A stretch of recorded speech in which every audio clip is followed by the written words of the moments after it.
going on Shark Tank and having them all say no? I was devastated. And then one morning I woke up to an email from Evan at Snapchat. He's like, how about 40 million? Look at this gorgeous family. Is it aspirational? I literally wake up not knowing what day it is. That's also, though, because you have a wife. How do you think the kids understand the YouTube channel? You're like, do we want them in the public eye? You're getting in with like a Disney. Well, that all changed when North Korea hacked Sony's emails. You raised the 10 million. Where does the studio stand today? As of now, it's slated for... Today on the Colin and Samir Show, we're joined by Garrett and Jessica from the Bucket List family. Their family channel that documents their adventures all over the world to their 1.4 million YouTube subscribers and 3 million Instagram followers. We first heard about them when they crowdfunded $10 million to launch a studio in hopes of turning their channel into an animated series. They came on the show to talk about how that studio has progressed and a deal that they just signed with National Geographic. We also talk about the complex ethics of running a family YouTube channel. And we talk about how they got started on YouTube, which includes the unlikely story of Garrett selling his college startup to Snapchat. I feel like clapping. I feel like that story is so like... that was really well told, too. And if you're not subscribed yet, make sure to subscribe. All right, now for our conversation with the Bucket List family.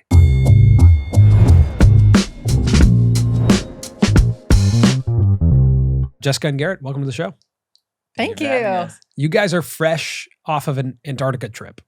Like 12 hours ago, we got back. Wow. What is that like? We're kind of used to just living this broken up life of you're in one place and you have to be super present. And then the next day you're somewhere else. You have to be super present. So honestly, I forgot that we were in Antarctica 3 days ago. So you kind of just move on. It's kind of for the best. I probably would have been nervous for this leading up to it, but I didn't have time to think about it. Like we were in Antarctica, embracing Antarctica, and now we're here. But the travel to Antarctica is like kind of treacherous, right? Yeah, I mean, it's a whole journey down to Buenos Aires, and then you get on a 3-hour plane to Ushuaia, and then at least a 2-day voyage to, the top part of Antarctica. There's the Drake Passage, some of the most rough seas on the planet. I mean, we had these like special wristbands. We had these stickers. Can I tell you a story really quick? Please. You don't have to put this in. This is the why we're here. Listen to this. Garrett has a history of narcolepsy. One day. One of the side effects of that being sleepwalking quite often. One of the nights on the boat, we're on the Drake Passage, which is notoriously can be rough seas. And it wasn't too bad. Garrett left dinner, was feeling a little nauseous. He's the one who gets motion sickness. He goes down, he falls asleep. And I was going to bed and I put one of those little patches on his ear, just being a little sweet wife. Mm-hmm.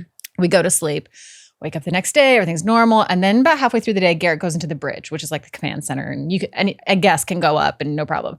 And one of the workers goes, "Hey, I saw you last night at 3 a.m. And Garrett— He looked me like right in the eyes and he's like, "I saw you last night."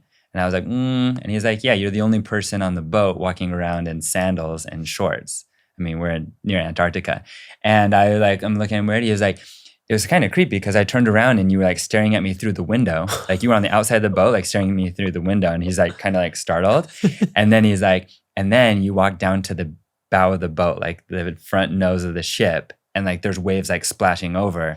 And I was about to yell at you, like get off the boat. But when the waves got you and you walked off. So he says that to me. And as soon as he says it to me, like part of narcolepsy is like when you're sleepwalking, you remember it like a dream. But you don't always remember your dream. So as soon as he said it, like sparked the memory and I was like, oh my gosh, I was there. So he slept walk. Never woke up, went and got back in bed. The next morning when this all happens and he's like telling me about this, I tell her, she's like— I was freaking out. Yeah. I was freaking out. We go back to the room and find my jacket is like soaking wet next to the bed. Oh my gosh. I had no recollection the next day. I normally wake up, I'm a super light sleeper. And I think I was just on Dramamine as well. So I didn't realize it. But I guess these patches can cause sleepwalking. Wow, that's Is that crazy? Also, we live drastically different lives. We've been here this whole time. It's dry. It's safe here. It's dry. It's warm. It's safe in this room. It's safe here. Anyway, that's my like big crazy dramatic story. last week. Yeah, from Antarctica. So Antarctica, success? You know what? So it was our 7th continent as a family. It was really fun knowing that our youngest is 6 years old, about to turn 7. So our like last video on our YouTube channel was our 7th continent before the age of 7. Our outlook on all of our travels is like just trying to go to new places. And so it wasn't necessarily going down there for like a specific reason. We were just open to whatever that destination was going to provide us. Nowhere on this planet is just in its most raw, untouched state like that part of the planet. It's incredible.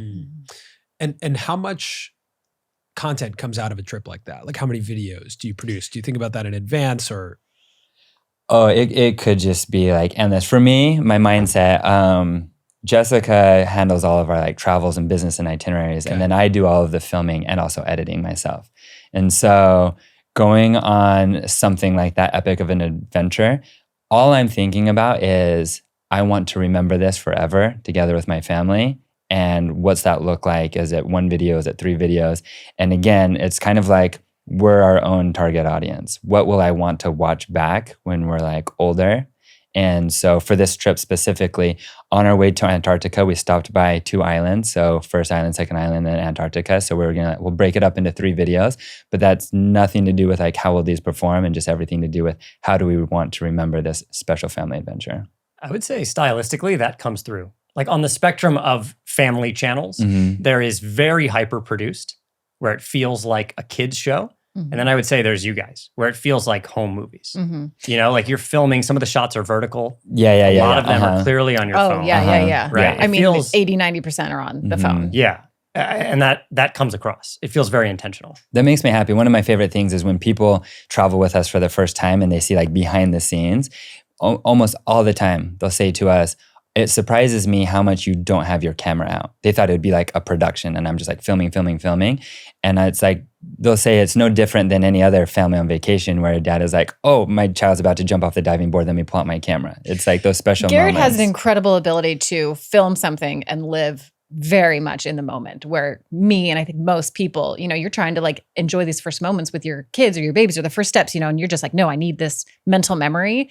And Garrett can hold a camera perfectly still and still live in the moment. He does a really good job at it. So do you have a different relationship then with the production of the videos than you do? If you're more on the creative side, like, Oh, totally. yeah. Totally. So do you look at it like like, Garrett, like in the back of his mind, he lives a music video. Like he experiences a moment. He's like, this is the music I'm going to use for this. Or this is the way I'm going to tell this story. He does a very good job in our content of always telling a story. It's never just, oh, we're here on this trip because of whatever. You know, Antarctica is going to be, we went to this island and then this island. And then, you know, we achieved this 7th continent. There's always a goal and a rhyme and a reason for everything that we do. but do you have the relationship when you're, you know, traveling Antarctica of like, okay, we need to get X amount of videos out of this. They need to perform this well. No. She doesn't think anything about that. Like in a lot of ways, she has the dream scenario where she can just experience these like she's just a mom experiencing these with her family. I'm just planning a family vacation. And at the end of it, she gets to watch the video. She's like, there's not like a production. She's not helping with edit. I will say though, on one hand though, because I'm the one who has the relationships with the brand, Right. this is going to be good. This needs to be shown. We want to put our best foot forward and, you know, show this off well. So I come from that aspect of the relationship with the brand or the tourism board or whoever we're working with. And you come from it purely from the creative and what do we want to remember as a family? To learn this story that like the path in here was starting an app, I feel like we have to tell that story. I love that we're in Venice Beach too. Like Yeah. this is Yeah, it's such very a fitting. full It is a full circle circle. moment Yeah. here. We have a lot of like love for this area because of the time in our lives, Yeah. you know, back in what was that, 2012, 13? So where did The- where did that, The where's that story 10-second version of that is when we were in college, I was playing soccer and that was like the focus of my life. And then I was dabbling in like wanting to create an app. This was 2010. And so I had a long list of, in my mind, were like brilliant creative ideas of apps I wanted to create, but I didn't know how to do it. So I was like, I'm going to go to the bottom of my list, take one of my like lamest ideas and create that app as like a way to teach myself. Garrett's a designer. Like his background is design. Right. So I'm going to like design and prototype and create this app. And then I'll get onto my better idea. So that lame idea was an app called Scan that would scan barcodes and QR codes. And we put it into the App Store and it just went crazy. It was me and two of my buddies, two of my classmates. Why did it go crazy? Yeah. the app market in 2010 was just like new and growing. It was just like the golden era of the App Store. And we did a couple things really well. I will say it was designed well and it worked really well. But it was literally just a basic scanner. You would open it up. Super basic. And it would just, scan a QR code. But like That's what the app did. Okay. Using that? There were 2,000 plus other barcode scanners in the App Store. There was Red Laser, there was Bacado, but we were called Scan and the company was called QR Code City. So when you would see a QR code, which in the US were kind of new and emerging, people would go into the App Store because it would say download an app to scan me. And they'd either type in scan or they'd type in QR code. Either way, we showed up first. And so App Store SEO was a huge reason for our success. And it was also a huge lesson for me because I'm just like a salesy promotional guy. And I remember like going to like parties on campus and like getting people to download my app and being very excited when like a dozen people downloaded my app. And then I found out the power, the beast of like the App Store and what it means to like be connected into something much bigger than you. And we were pulling in 50 to 80,000 downloads a day of this app. And so over the course of its like 3-year lifespan, we got over 100 million downloads of this app. We went on the TV show Sharktank. And then one morning I woke up to an email from Evan at Snapchat. And it was just this one-liner of, I really admire the app you built. Well done. Would love to connect someday. So I responded to him and I was like, think that means a lot coming from you. Let me know when you want to connect and like, I'm in. And he's like, well, let me know the next time you're in Venice and we'll have lunch at the Snapchat offices. So then this was on a Friday and Garrett messages back, oh, I'm actually going to be in LA on Monday. Of course. Which is what you need. Which is what you do. It's a no-brainer. That was the most important lie of my life. Yeah. I said, I'll be there on Monday. Let me know if that works. And he's like, it works. Book the ticket, And so we went and we had an hour-long walk together along the beach in Venice. And then he asked me the question that I hoped was coming. And he said, hey, would you ever consider selling your app? And I told him a second lie. I said, no, I want to build this to last forever. I'm in this for the long run. But if I ever did sell it, I'd want it to be to someone like Snapchat. Because again, as a builder, as a creator, I know you don't want to just build garbage. You want to build something that'll hopefully be timeless and last forever. And I knew that was important to him as well. So as soon as I said that, he goes, well, there's someone I want you to meet. We go into the office. He waves over his lawyer. The lawyer literally walks over and goes, have you guys agreed on a price yet? I look at Evan like, oh shoot, like this is happening right now. And he looks at me and goes, asked me like, I think 2 questions. He goes, how much money have you raised? And I said, we did $7 million in funding thus far. He's like, how long have you been working on it? We've been doing it for 3 years. How about 40 million? And at that moment, my insides are doing this. What, 28 years old? Like, we're young. Before that flight, I had talked to my 2 buddies and we just kind of like put it out there like, hey, what's our number, guys? Just so we can know. Thank goodness, when he said, have you guys agreed on a price? Thank goodness I didn't speak up because our base, to pay back the investors and get a money that we are happy with, we need to sell for at least 12. Our big win would be 20. And out the gate, he started the conversation at 40. And just, again, I think I did a pretty good job, of just keeping like poker face. But inside, I was just screaming and crying and like all the above. Like I can remember that moment so vividly. Wow. So I said, I think that can work, but I need to talk to my team. How long does something like this usually work? I'm new to this. And he's like, oh, most companies, I think he threw Facebook under the bus, is like, it would take them months and months, if not longer. I want to have this done by next weekend. I was like, okay, well, I'll talk to my team and I'll let you know. And he's like, yeah, take your time. Just call me back later today. Oh, thanks for giving me all the time in the world. So I just remember calling my buddies. They said, you got to call our lawyer. Like, we don't know how this works. I call that lawyer and he's like, unfortunately, we also represent Snapchat. So I can't represent you in this process, but I'll connect you to someone like this is what he does, or like major tech acquisitions. So I get on the phone with that lawyer. And the first thing he says is like, congratulations. What's the number? I said 40. He's like, okay, you're going to call him back and you're going to say, I looked at the cap table. I talked to my team. We can't do less than 50. And I was like, oh, no. I want to make it clear. Like, we're stoked on 40. Like, we're good. Don't screw this up. Like, don't poke the bear. We're happy. And he's like, have you done this before? No, never. And he's like, this is all I do. He's not going to give you his biggest number first. Like, you're going to get more than 40. And I was like, do you want to call him? And then like the lawyer's like, you know what? You're going to have a lot of hard conversations. This is just the first. Like, you need to do this. I'm here to guide you, but you need to have this conversation. I was like, oh, shoot. I'm at LAX, like about to board the flight home.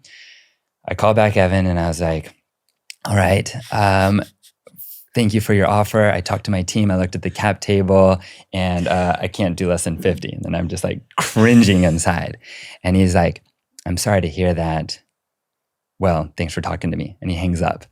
And I was just like, called back the lawyer and I was like, you fool, you ungrateful fool. I told you we were happy with 40. And he's like, wait. He'll call back. Promise he'll call back. I'm like, I'm getting on a flight, man. They're like, I was so close to being like, forget you. I'm calling him. I'm saying like 40 is enough. And he's like, give it 5 minutes. He'll call back. If he doesn't call back, we'll come up with a game plan. No joke. 5 minutes. Evan calls back and he's like, hey, I don't know if we can do 50, but we'll figure something out. Call me tomorrow and we'll talk some more. And I was like, oh. So then we went on my flight. We, over the next 3 days, it just went back and forth on negotiations until, and this is like a pretty meaningful part of the conversation, is the price was now at 44, okay? And Evan calls me and he says, hey, as of now, the deal is for you to finish your senior season of soccer and then come join me in like 3 months. And it's at 44. I'll give you 10 million cash more and make it 54 if you quit soccer tomorrow and come join me next week. This is a phone call. I was in a Walmart, I remember, with 2 buddies from the soccer team. And they're like, Gary, like, what are you doing? I was like, having an important conversation, like 1 second. And he said he saw my face just sink because when that opportunity came, just being transparent, I know this is like outrageous numbers, but when he told me that, I remember the feeling in my heart of being like, there goes my youth, there goes my senior season of soccer. And I just followed my gut and I said, thank you for that opportunity. Let's keep it at 44. I'm going to play soccer.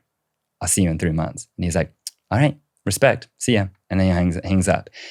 And like, it felt like the right decision. I called my co-founder, and as soon as I got on the phone with him, he's like, Garrett, I know you're pure. I know where your heart is, and I know like what motivates you and that it's not money, but that 10 million isn't just yours. It affects a lot of us. And I was like, oh geez, dude, like just say nothing more.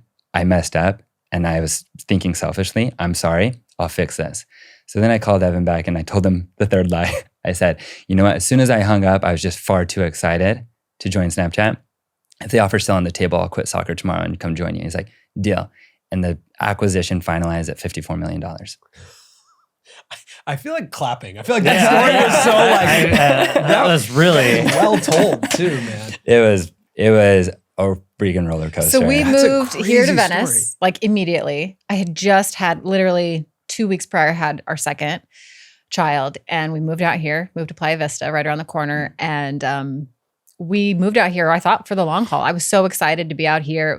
It was really fun, and for me, like I had a dad who worked 9 to 5, so to have Garrett working at Snapchat on more of that 9 to 5 schedule, and he came home and he was done, I was thrilled. I was so excited to have just this, 9 to 5 husband. But after maybe 3 months, he was dying. I was about to say, if we're similar at all, He died. I was inside. dying you inside. can't do that. He died inside. Oh my gosh. I like get emotional thinking about it because I thought I was like bulletproof as a human, but it was crazy to me a few things.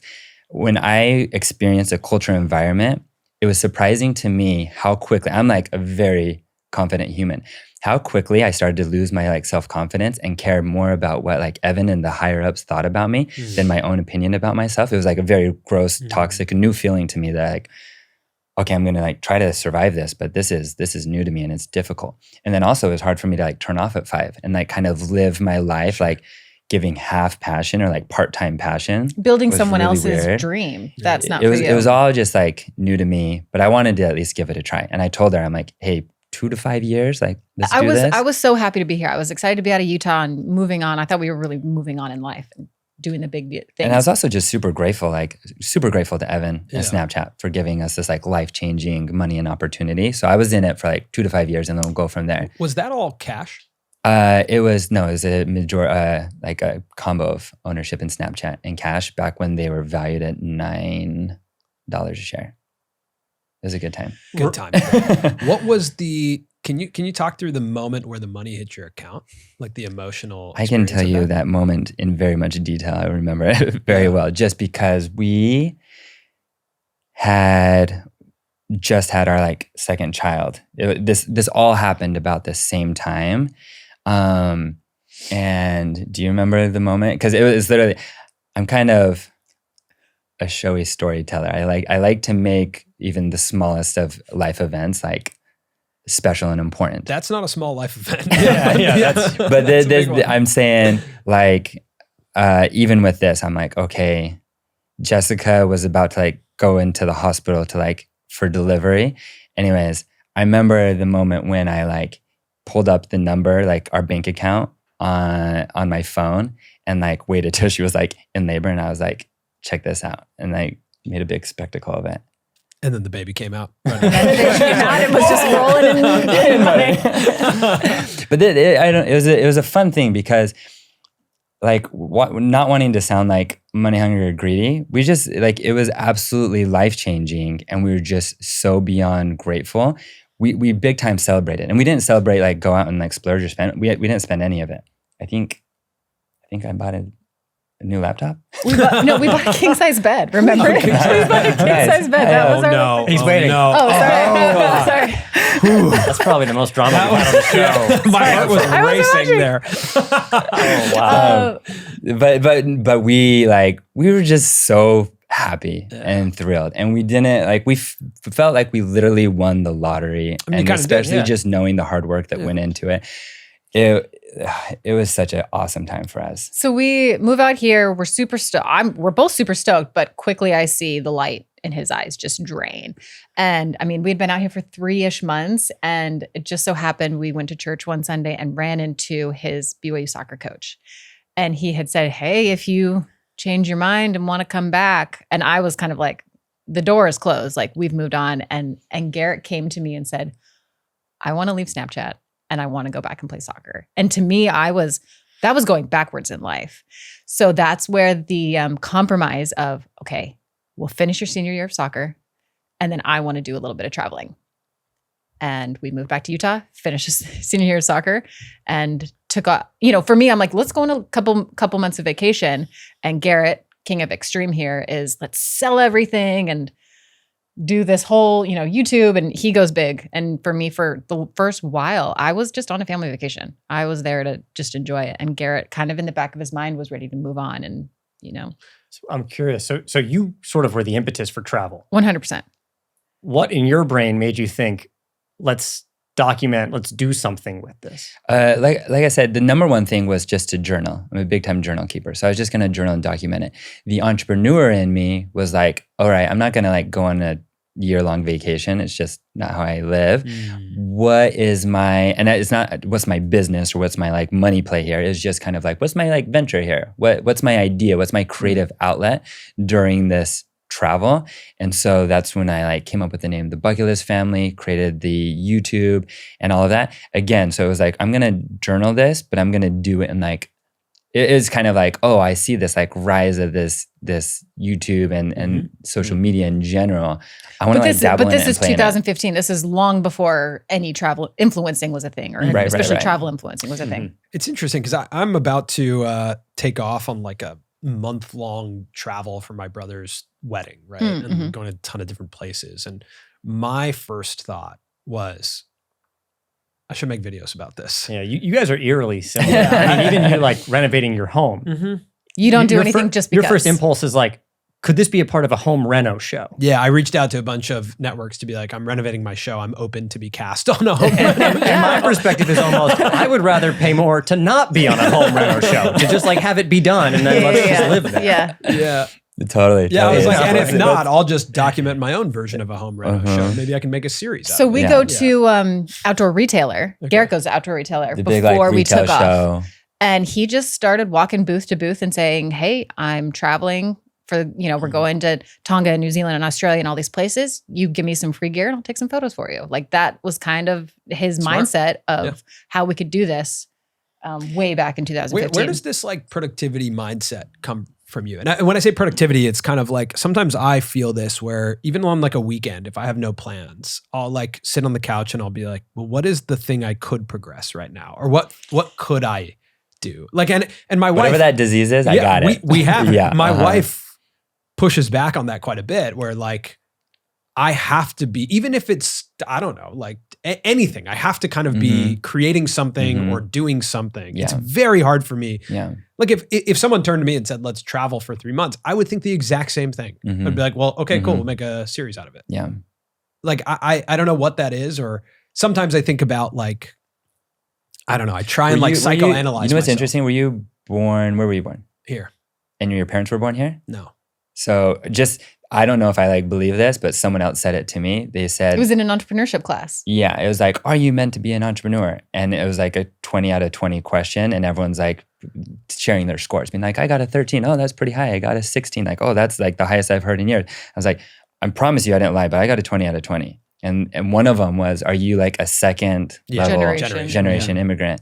And like, I don't know, like there's that weird balance of like, do you know what poor looks like? Do you know what poor feels like? And then that's like half of it. And then the other is like the optimistic upside of just like, what's the most you can do with your time? Yeah, what's like the most you can do with your so life? We were brought here to do something. I think that like the dinner table conversation of being a young kid, and at least for me, like, you know, my dad was an entrepreneur, and still is, but like dinner table conversation was around money, how we were gonna build the company. You know, at like 7 years old, that's what I'm hearing, and also traveling to garment trade shows with him. Like family trips were family trips, but they were also business trips. They were primarily business trips, right? And so like, you know, luckily my dad selling clothes, we had, you know, cool places to go, whether it's Greece or Hawaii. Like we went to beachside places to sell his clothes, but we were a lot there to be like on a business trip. Yeah. You know, and if for some reason, as we grew older, we weren't, he would find business in those places.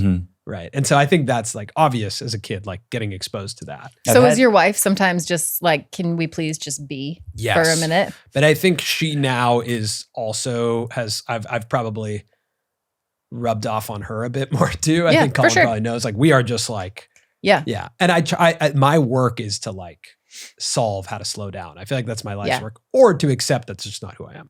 If this is a therapy session, yes, then, it is. Yeah. Is. Two things that I have found that help sick people like us.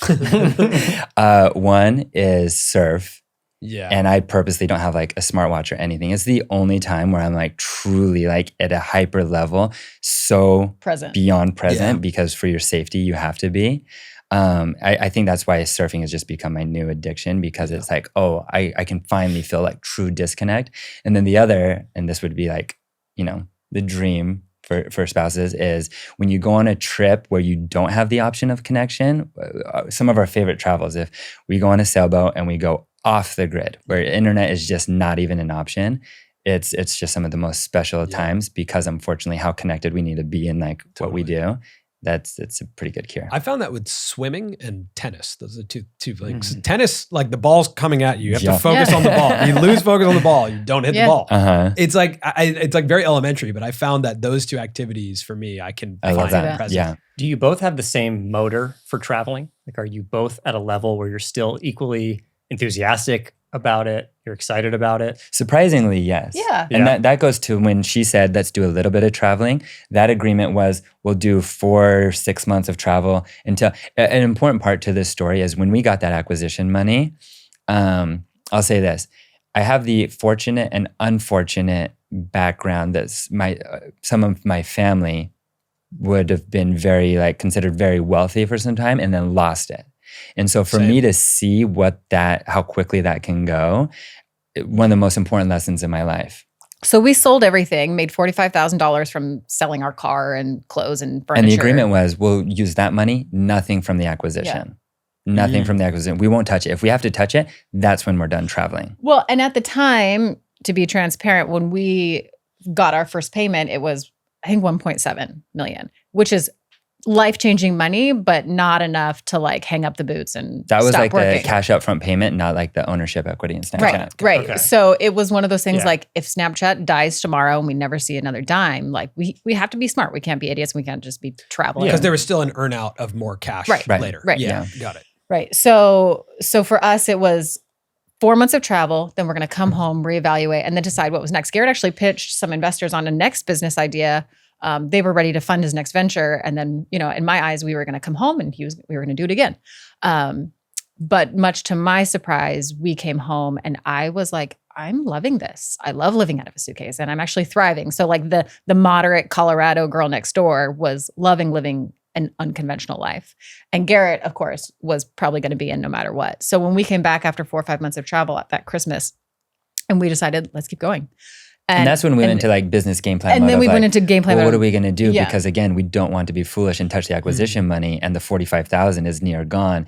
That's when we started to like reach out to airlines and tours and boards and hotels, being like, "Will you pay us? Will you host us? Will you give us a discount?" And at that level, we were probably like 50,000 followers at the time on Instagram, and like 20 subscribers on YouTube. Yeah. And they would sometimes, if we reached out to enough of them, like they would give us a discount.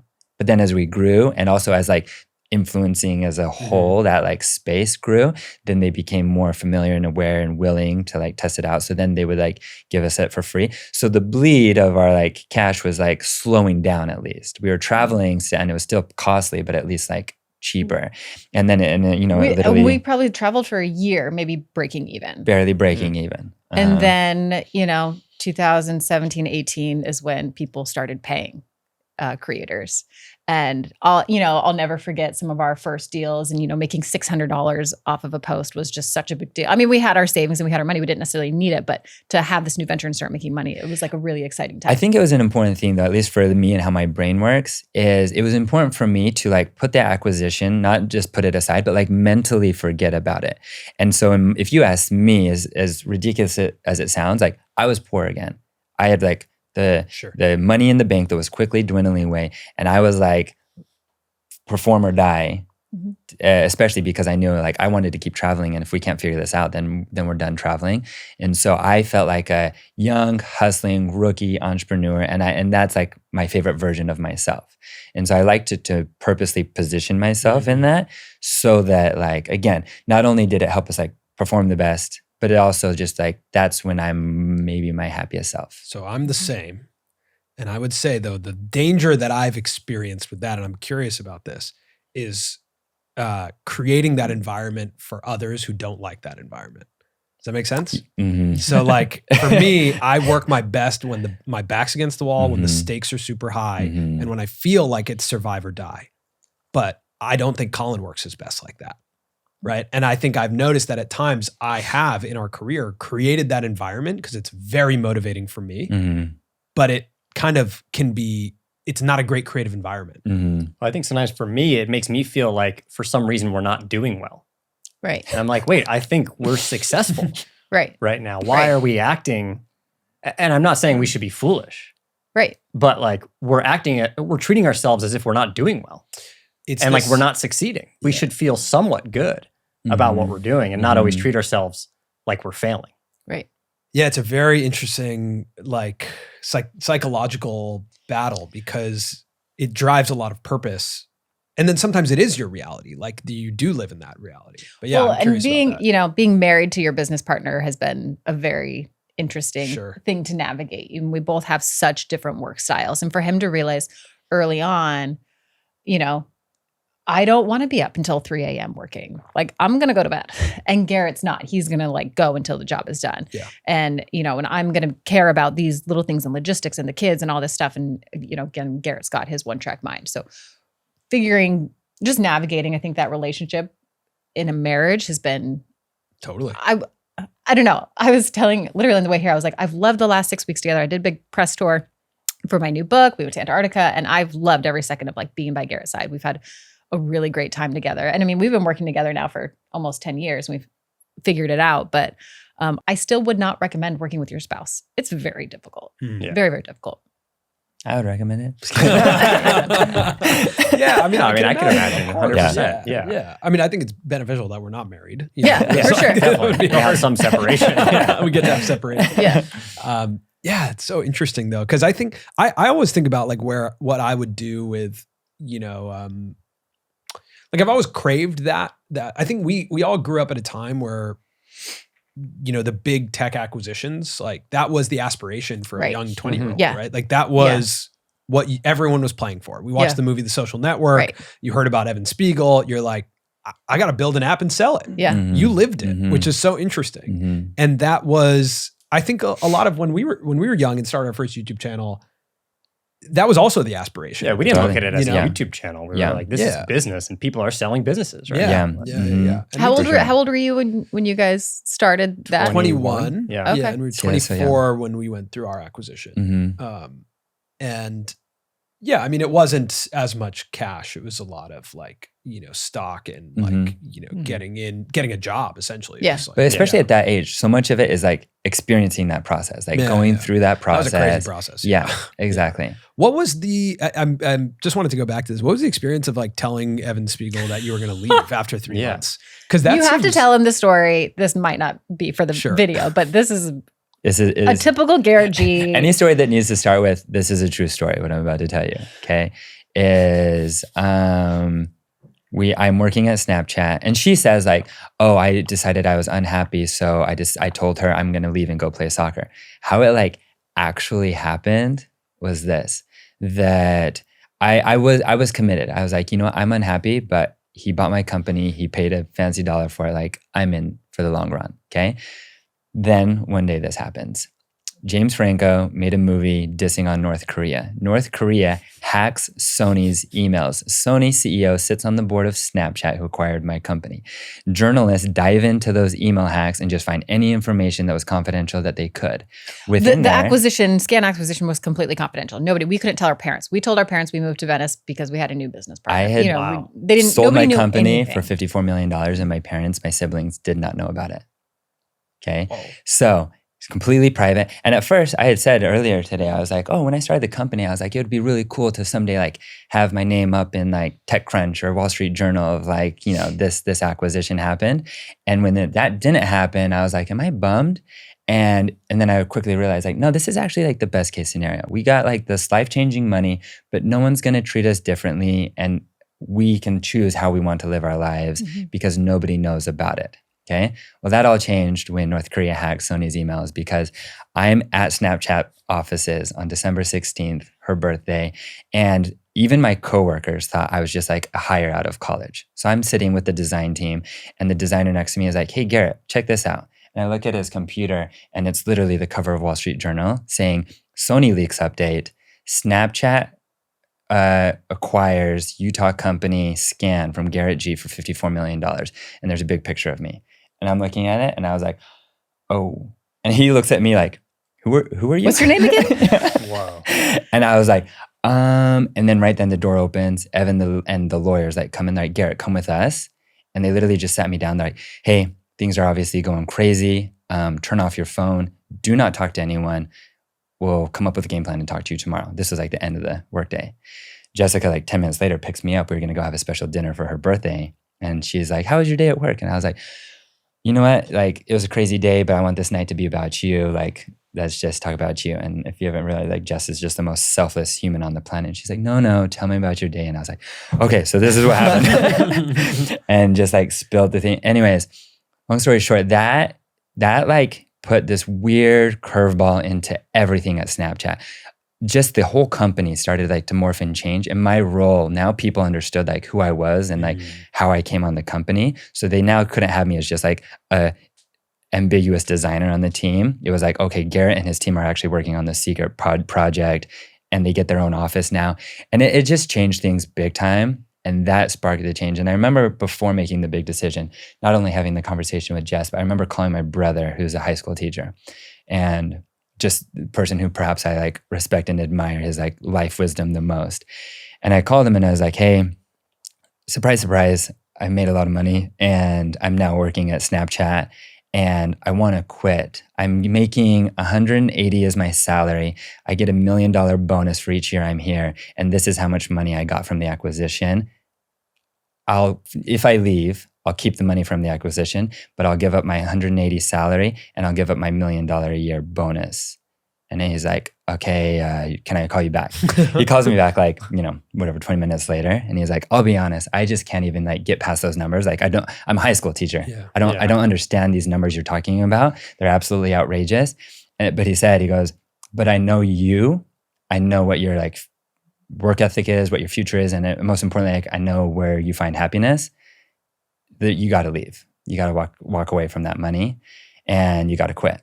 So it was the very next day. I just set a meeting with with Evan, and I was ready for him to just, he's a very passionate guy. He's very like kind of like Steve Jobs-esque in his both like passion and creativity, but also his like notorious like anger and like, again, it's just passion to its fullest, right?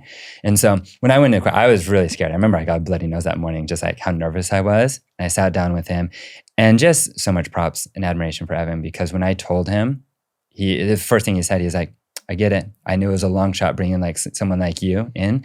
If you ever want to come back, I'd love to work with you again, but best of luck to you. Like, see you later. Wow. Yeah. Wild. I know. It was crazy. So, and that happened the week before soccer season started. So we literally packed up our bags and went back, and I played the season opener. When you joined the soccer team, everyone knows you sold your company. Oh, yeah. I sponsored the team. My company badge was on our sleeve. Yeah. It was a really weird... Scan was, Yeah. Wow. It was a really weird thing to be a college soccer player. Like, yeah, it's playing why that. don't you tell these stories? Do you remember Snapchat? I mean, if they still have it, where you like based on your location, you would have a filter so you could swipe over and have that location-based geo filter. Yeah, I remember. So the very last thing I remember, they were like turning off my email, and I was like, "Wait, give me one more day." And I like go to like Southfield, which is our soccer field, and I put a picture of me, so that like when I was playing soccer, if attendees of the game would swipe over, it was like a picture of me. That was like my farewell to Snapchat. Wow. Yeah. How'd the soccer season go? It was great. Yeah, it was awesome. That's No regrets. I played my senior season of soccer. That's fun. You got your money and your cake too. Yeah. See, Yeah. You got it. that's what that means. Yeah. Did the experience of going on Shark Tank and having them all say no, did you enjoy selling the company after that? I remember that very well. Yeah. I imagine you were like, yeah. I remember each of those. It was a cool thing when it became like you could like Google like Shark Tank's biggest missed opportunities, and we were number one. Wow. I remember when we went on the show, we'd already raised money, and the app was already like getting downloads like crazy. So we didn't need to do a deal And with the Shark Sharks. Tank came to you. It was one of the few did. times where he hadn't Interesting. gone through the Got it, whole got it. application Yeah, process. So I fully went on the show But- being I just want exposure, whatever. Yeah. And my company is Scan. I'm here seeking an investment of $1 million. But just the competitor in me, I'm just a competitive guy. Yeah. Once I was in the moment, I was like, I must win these people over. Yeah, of course. And so to have when they all every said single one no. of them say no, I was devastated. I don't know if you guys know this, but like you have like a movie star trailer, and you go back to your trailer, and they literally have like a therapist there to like talk you off the ledge and be like, it's okay, whatever. And I was like, guys, I'll be good. Like, I'm not worried. I went back in the trailer and I'm like, it's over. I messed up. Wow. This is the end of my business. Interesting. And she had to like talk me down. I just got caught up in the moment, and then finally I realized like this was a good thing for us. And then when the episode aired, and it just like skyrocketed He had our a app. really favorable edit in it, even though they didn't take his money. They said really They nice shined a things good about light him. on us. And Yes. $1 million for 5%, which is what you came in asking, is pretty high for Shark Oh, for Tank. sure. At the Shark time, Tank it is was not outrageous. They do don't not take come on- kindly to No, that. yeah, they do not take kindly on Shark Tank to those types of valuations. Yeah.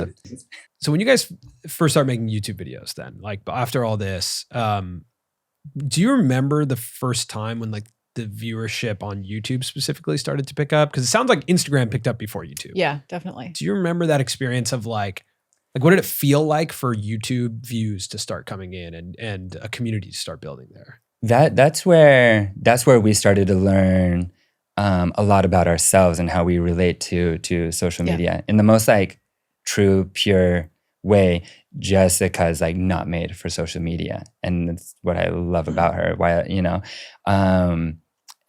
so as it started to grow again, she like what's in the comments and the messages, she and I deal with that like very differently.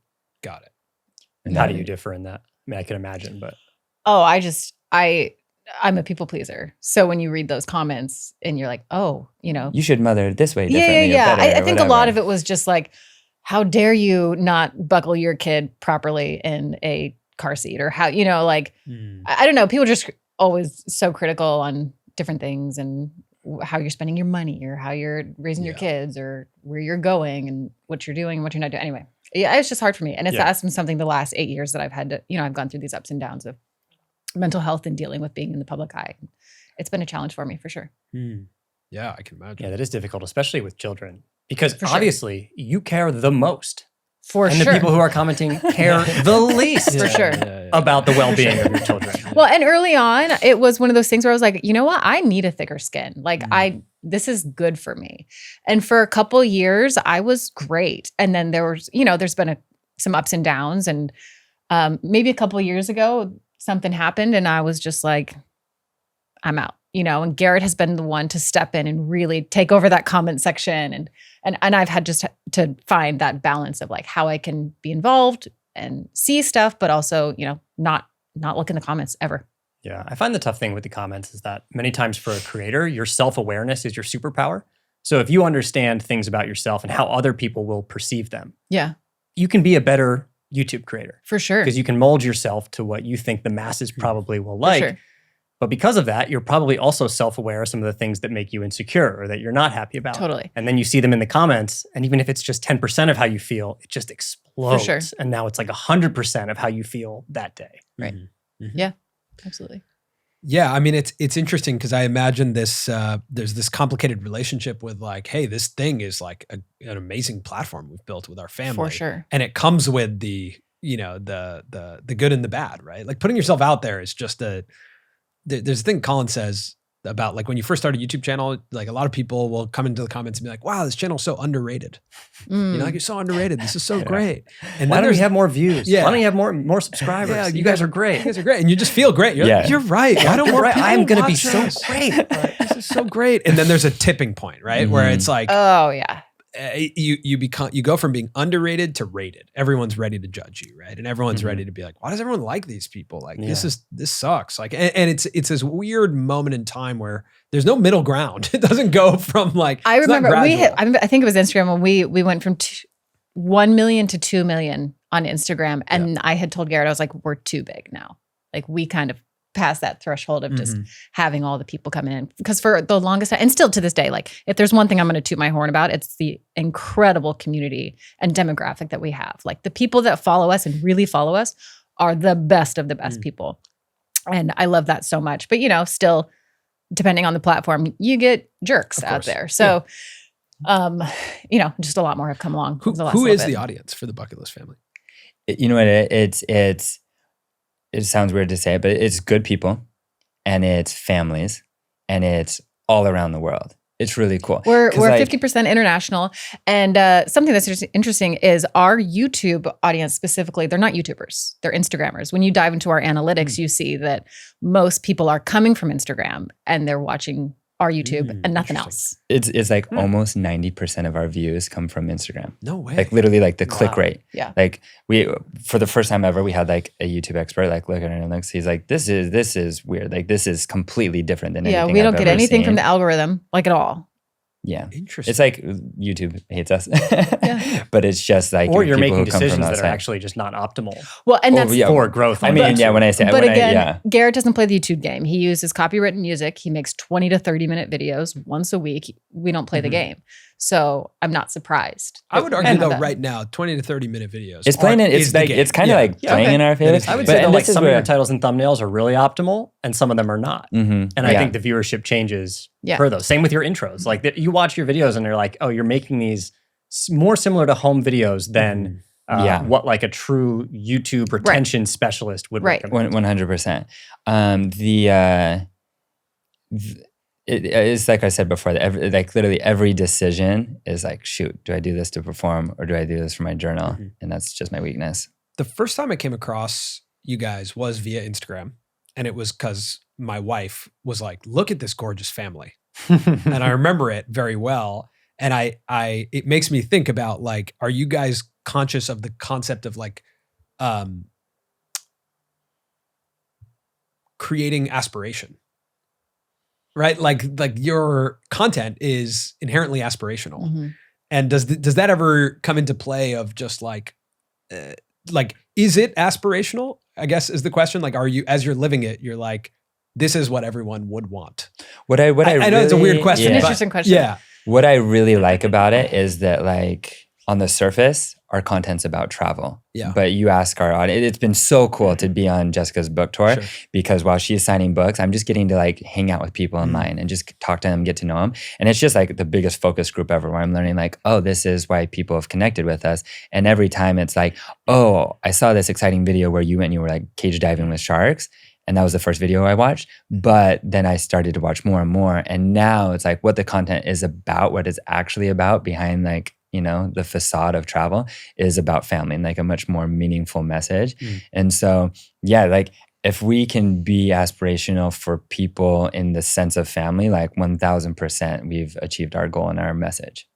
I like that. Yeah. Aspirational I in feel the like context of family. the book is a good example of that, because the book does not necessarily say everyone should travel like us all the time. Like there's no expectation for here sure. It's that super you're going to become the unrealistic. bucket list family. No. But, and maybe you can tell us more about the book from your words, but like from my understanding, the book is, here are ways that you can travel like how we travel. Well, and if there's one thing I do want people to get out of the book is, I can't remember who was saying, you went to Hawaii a bunch as kids. Yeah. I think a lot of families, mine included, we were a Disney World family. People travel to the same place every single year, time and time again. But there's so much more out there, especially when it comes to nature and wildlife and culture and history. You know what I mean? Like the more people see of the world, the more they care. And now getting out that message, just, I want to see people traveling more intentionally. And so I hope by putting out this book and some of these bucket list things that are actually achievable, not only for an individual, but for people with kids, we can all become better ambassadors for the world. Just so everyone knows, what are some examples of these bucket list items that could do? We've swam with whales in Tonga, and we've stayed in castles, and we've, been in the overwater bungalows, and we've even this trip last week to Antarctica, I mean, it was a 23-day voyage, and our kids were the only kids on the boat. The average age was like 70. And everyone was kind of looking at us like, you crazy? Like your kids are going to cross the Drake Passage. They did better than we did.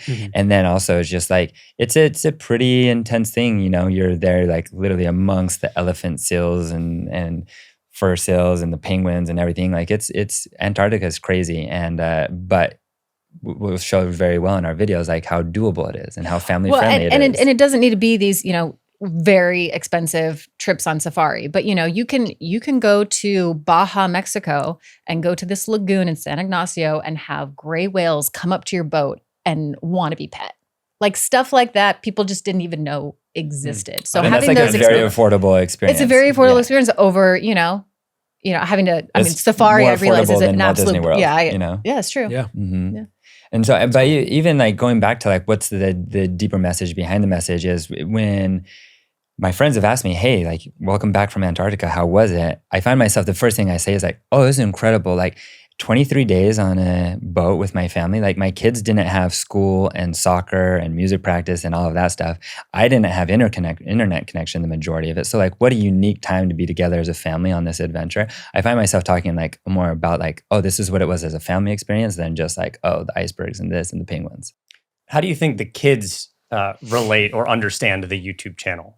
Because they are pretty young. Like what's their perception as far as of what it means to have a YouTube channel? So for a long time, our kids were completely unaware of it. They just thought we're making family videos. They thought everybody had family videos. I remember Dorothy, our oldest, meeting some kids at a pool in I think we were in Greece, and she made a friend and she was like, oh, I want to see your videos. Do you want to see my videos? Like she thought everybody made videos.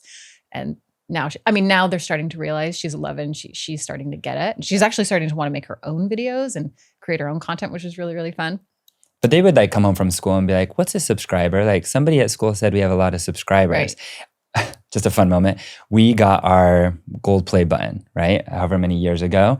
And purposefully, I kind of like just put it aside in our closet as like, hey, this is where like my journals and my memories go. But we didn't like show it off or do any like special video or anything about it.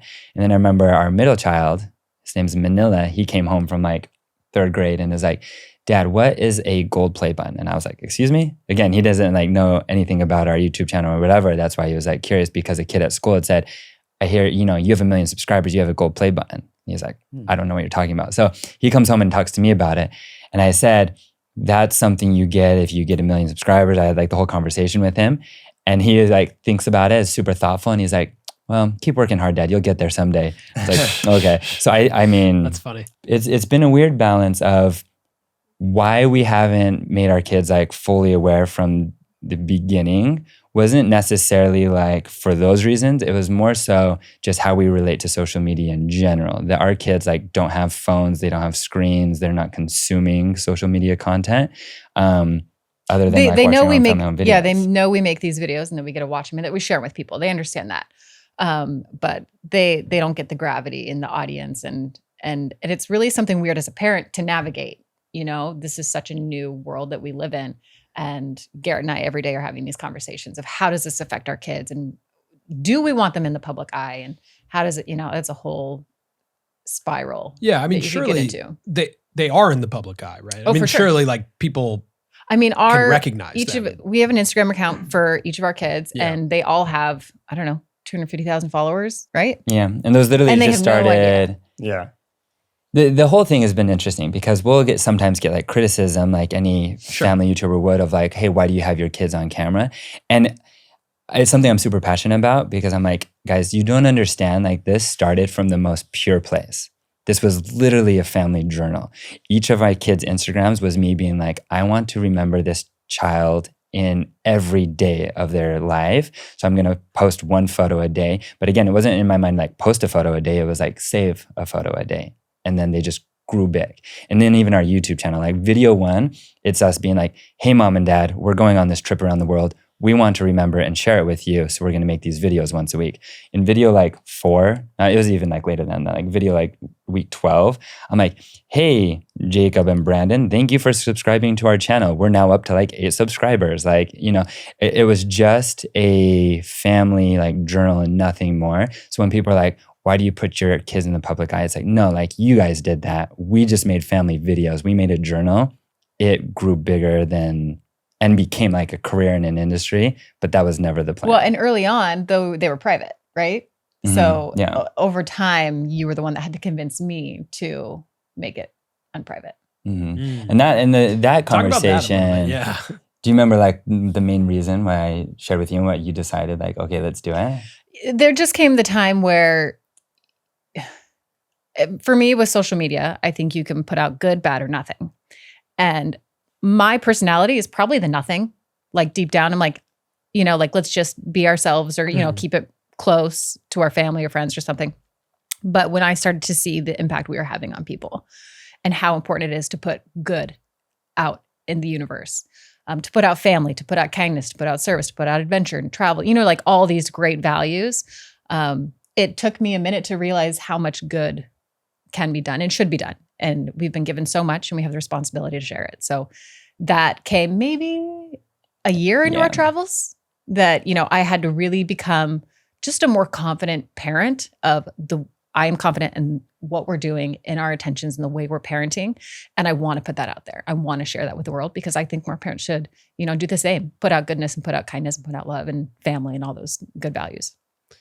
I find for myself, it's very hard to separate what I know and what I do for our business and what I do on my personal accounts. Like I don't post personally on Instagram. I haven't for like 2 years because I feel like I know too much about what it is to make content and to care about it. And I don't want to look at myself on my personal account and judge what I think I would like to be just memories, like you're saying. Mm-hmm. But I can't do that. I can't separate the two because I know what it means to not perform well on Instagram or something not to get shared.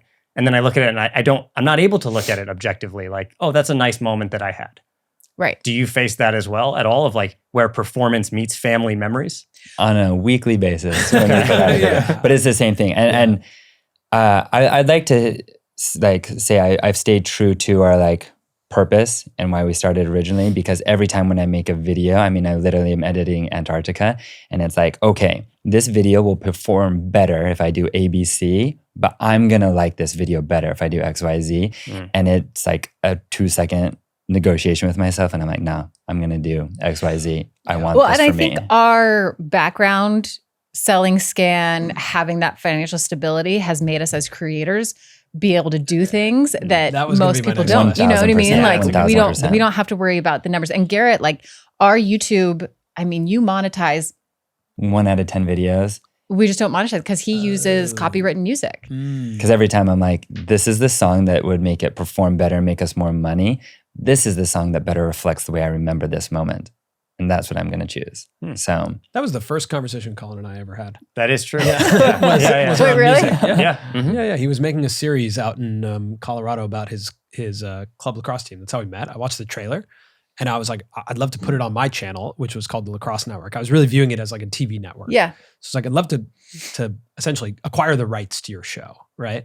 And I was like, all you have to do is change the music and we can put it out. And Colin was like, well, I can't change the music. He's like, I can't change the music. It's better music. So nice knowing you. Yeah. Good luck with your Lacrosse Network thing. Yeah. Well, and the more we've learned about the YouTube world and how much money we could be making, that's been kind of a hard thing for me because I'm the business side, I'm the financial side, and he's the creative side. So to him, again, we do have that financial stability and security that we've had for the last 9 to 10 years. I think that's a really important context because my question is like, you guys are speaking about this in a way that you don't have the pressure of profitability. For sure. This is much more our passion than it is our career. You're right. Otherwise, like, and then I would also say, correct me if I'm wrong here, but your production costs are likely taken care of from the travel perspective. Like you're not paying for your own travel to go out there. Yeah. So then it's like, well, if it's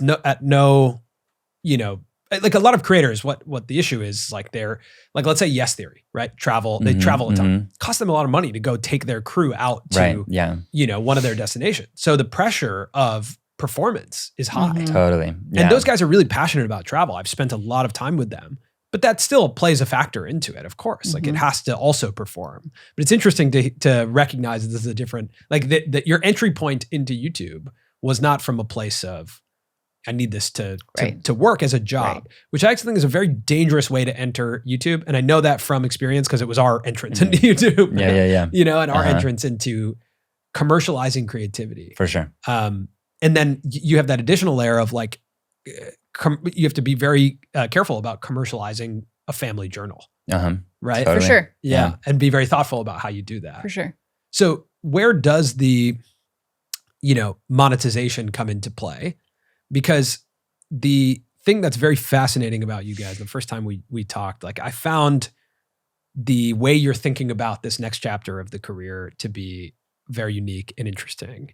And I'm curious if we could talk about that of, how do you take what you've done now and you've built this amazing platform? How do you now scale it to the next place? Because surely at some point, you don't know as I guess your kids get older if you still want to do this. Totally. Right. And that was probably, I think, my biggest reason we wanted to move this route is with the whole parenting side. What's it like to have kids in the public eye and on social media? And so when the idea came about of doing a cartoon, it was like, oh, wow, we can continue to travel, to put good out there, but I can take my family and go off into the sunset. Meanwhile, Garrett can build something super beautiful and still share the message. We wanted to make it a choice for the kids.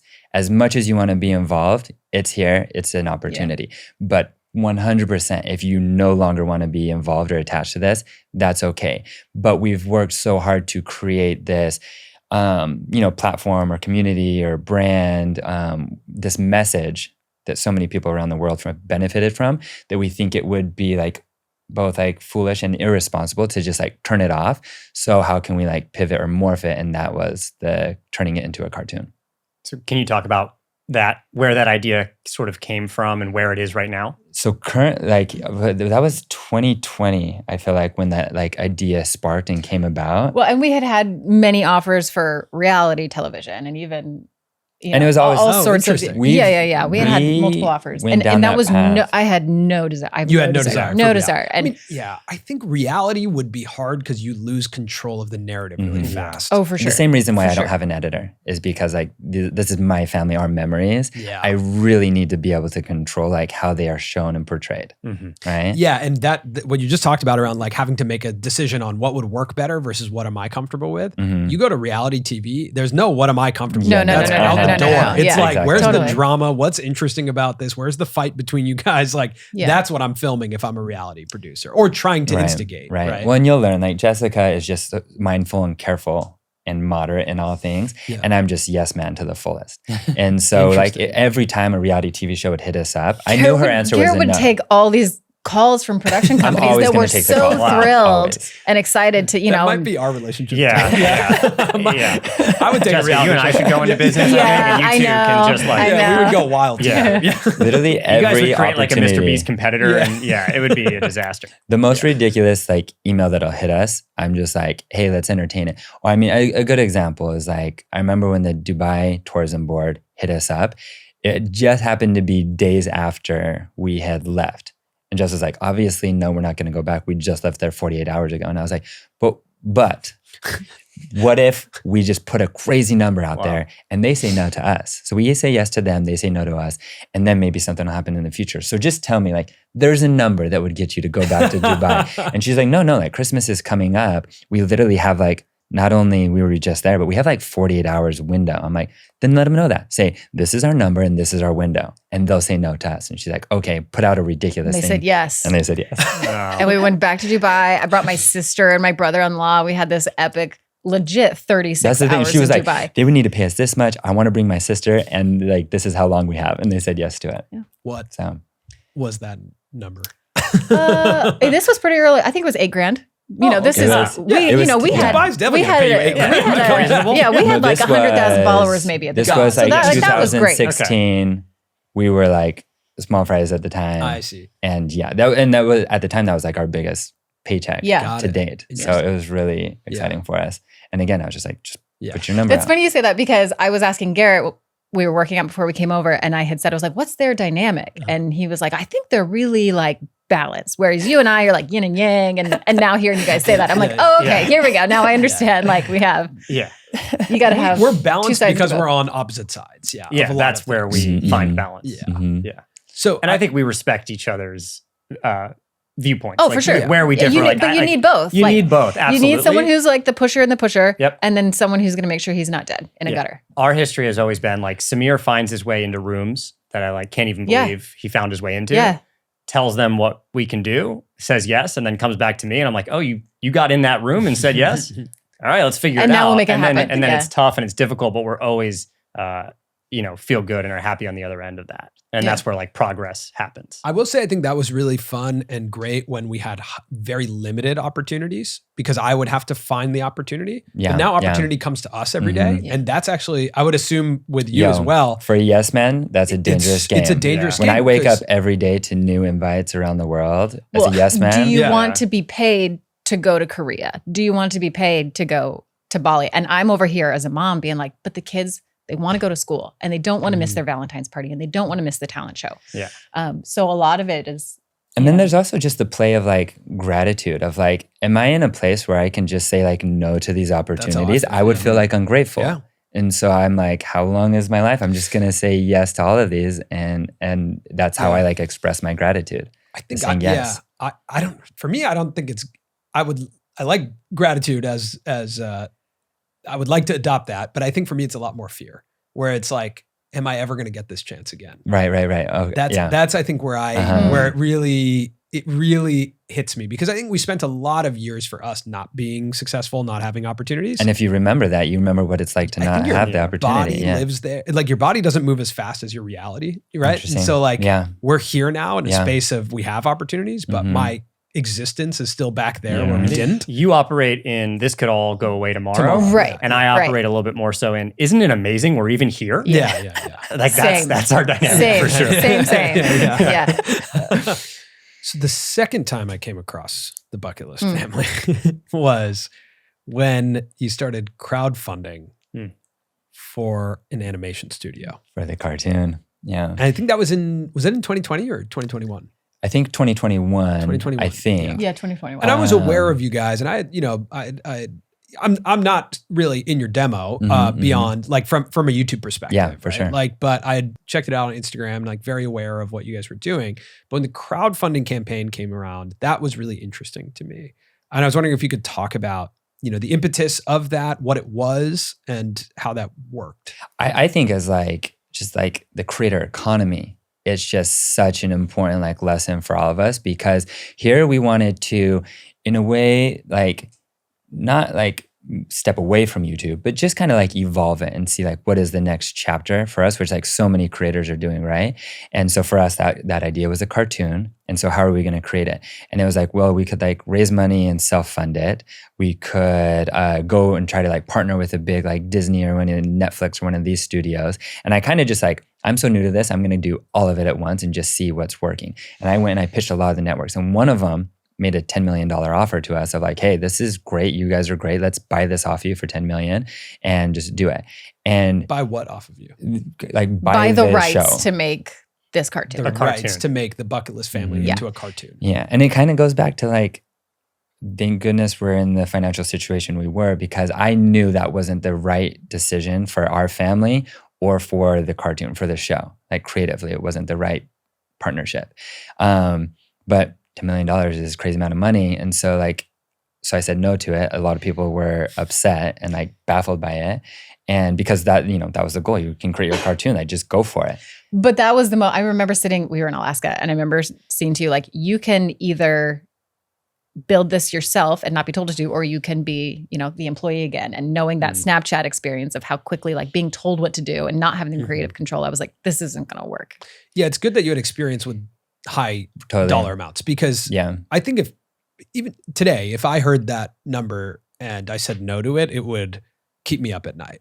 Like I think having exposure and experience of that obviously played into your favor there. Yeah. But was there an issue with also like IP and creative control of, that honestly, that's what triggered me at first. Because I initially said, yes, let's do this. Oh, you did? I did. But in the contract, it said that we were giving our life rights to our children. Life rights. Oh, wow. And you're like, what a terrible parent are you to be like, oh yeah, $10 million and yes, you can have my 3 children for the rest of your life. So the initial was like, obviously I pitched them because I wanted to work with them. And then when they said yes, like that same day they made us the offer.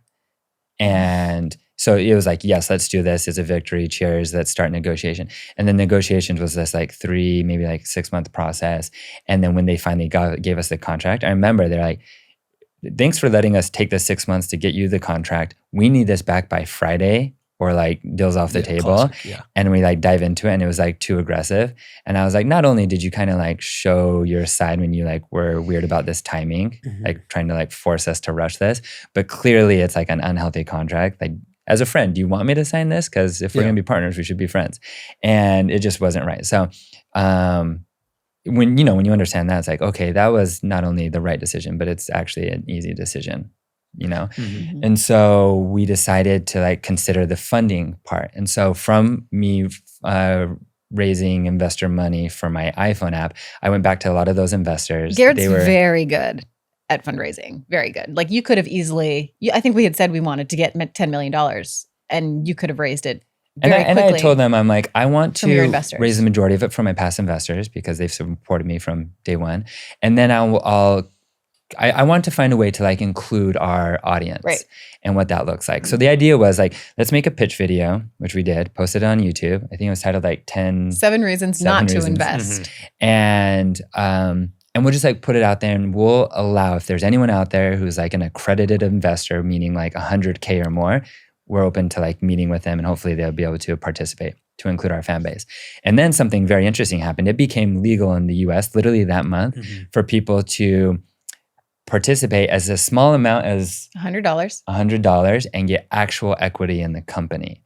And so we used a brand new platform to like try this. It was called Republic. Yeah, I remember. And we were... I remember we were about to launch it and at the point the minimum I think was $25,000. We'd attached it, like there was like a Google form where you could commit your amount. Like here's all of my information and I'm going to commit $100,000, like whatever it is. And you have to be an accredited investor. What was the bare minimum? Was it 100? It was 25. It was 25. 25K. So the concept here though is that like if I put in 25K, I actually own a percentage of this animation. It wasn't because the crowdfunding, like say Kickstarter, is like thank you for your money. Sure. We're going to give you like a T-shirt or whatever prize level, but you don't have ownership in this project. No, this was like you're an actual investor, an actual like equity holder in our company, the Bucket List Studios. So we created the like studios company, the Bucket List Studios, and you're going to have ownership not on just the cartoon, but like the entire company.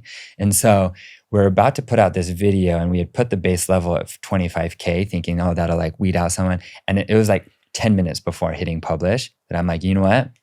You had a conversation with your old business partner and you said, why should the rich just get richer? We need to open this up to anybody.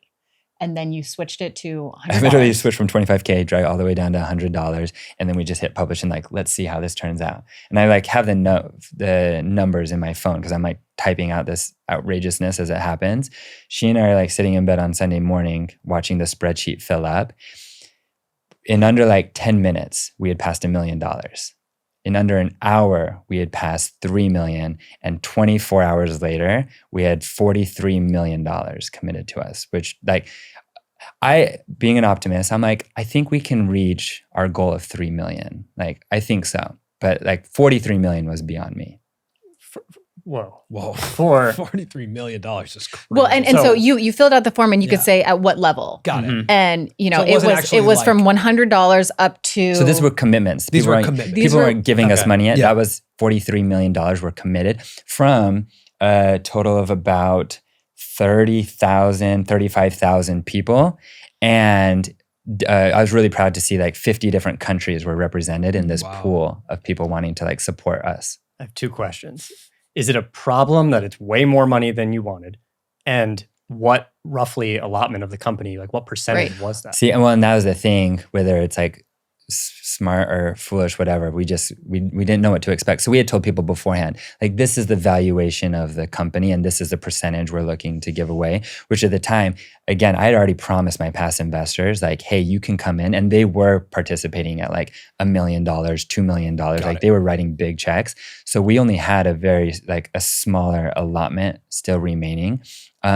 So it was a weird thing where like, because we already set our valuation, that was just us like vocalizing it. We definitely could have like gone back and been like, yo, there's way more interest than we expected. We're going to raise the valuation. So now everyone can we're going to take your 43 million and we're only going to give you like 10% of the company. We maybe could have done that. And a lot of our investors were like, yo, you got to like do this. Yeah. And I'm like, no, like that doesn't feel fair to me. We'd already voiced the thing. So what we're going to do is we're going to go back and ask everyone. We literally put the cap, the max amount you could invest was $100. It was a really weird thing to be like, thank you for your offer of $100,000. Would you be willing to only give us $100? Mm-hmm. But that's what we did, because at this point, money wasn't important to us. It was allowing people to participate that wanted to support us. Like there was the community that was our number one priority. And so we put the max there. And am I doing the numbers right? 30,000 people invested $100 for 3 million total from our audience, 7 million total from our past big investors, for a total of $10 million. Wow. To start this cartoon, this company. Yeah. And so is the base premise of the cartoon company or the animation studio is to start with, hey, we have this IP of the Bucket List family. We have we have an existing audience. To scale this, we can turn this into a cartoon that can live on, way longer than we want to make videos. But is the secondary, and then we can replicate that with other people in our position? It was, like people know, like, we're big thinkers, we're big dreamers, there might be a future. But as far as what we promised, it was like, look, we're going to do 3 things initially. We're going to create this cartoon and potentially more content. We're going to create software just because that's like our background. And we're going to figure out like what type of apps and software we want to create. And then we're going to create merch just because that's fun. And as a designer, I just like wanted to do that. Well, and if you create a cartoon, that's where you're going to make your money. So the cartoon and merch, Right. If you make the cartoon, the merch is where you're going to really make your money. There's not good money in actual like cartoon. Really? It's even like in that like $10 million deal, like the way things would like break down and shake out, like you wouldn't take a whole lot of money home. It's once you've created an incredible brand, let's just use like The Simpsons as an example, then how you can monetize that endlessly is where you can make the money, but not actual like the content. Interesting. Yeah. YouTube has changed that, right? Yeah, YouTube has helped I guess like Coco Melon and Moonbug feels like again, making but music is similar, right? Like you don't really make that much money off the music. Yeah, like streaming. It's like going on tour merch. Exactly. Yeah. Right. Interesting. So that now, you raised the 10 million. Where does the studio stand today? So we raised that money, and a weird thing to this, and I voiced this when I said, hey, here's the 7 reasons not to invest in me. One of those reasons was, this isn't going to be my top priority. Family is going to be. Even health is going to be. Even my hobbies is going to be. Like, there's a lot of things of like,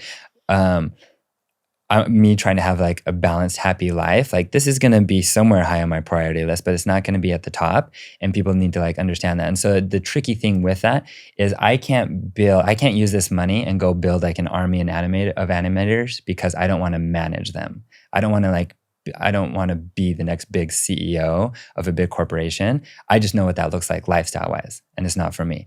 So my challenge is like, how do I use this 10 million, build a very small team that's like passionate and talented, and then probably just because it's such hard work to create something like a cartoon show, we need to still go back and partner with a bigger studio, bigger network, whatever that looks like. So this gives you leverage now. Yeah, so now we've proved and now interest. to go to these networks and say, we have 30,000 paying and we have funding investors. that we can contribute, and we've got a small team. Like, and we have 5 million people who and watch we can us. say no to you. Yeah, exactly. Yeah. Right. Like the leverage in negotiation is like, you've just created a whole new version of leverage when it comes to like IP, life rights. Like you're like, we don't need that anymore. Right. I guess in theory. Well, so we've spent the last 2 years since, finishing the round of funding, again, going back to these networks. And stepping foot into this entertainment world is so difficult. We're used to the creator space. We're used to the tech space where you see something and you create it in days. People also speak very directly in the creator space.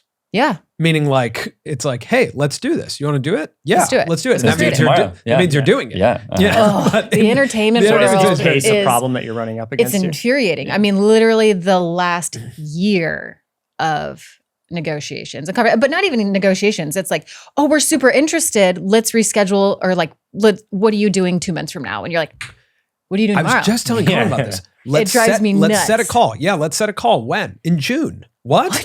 It's May. Or like, what are you talking about? No, that's not the way we work. Yeah, it's crazy. It's not the way we work. I honestly, I think it's like in so many ways, it's just a broken industry. And like the optimist in me, I was like, I just want to fix so many things. Because again, if you don't have time for a call in the next like 48 hours, like don't do that call. It's not worth your time if it's not worth your time like this week. Yeah, that's a really good point. It's just a mindset. It's a really good point. If it's not, there's a story I told Colin about Ari Emanuel. Right? Yeah. Where if someone says like, hey, I'd love to talk, he just goes, okay, call me now.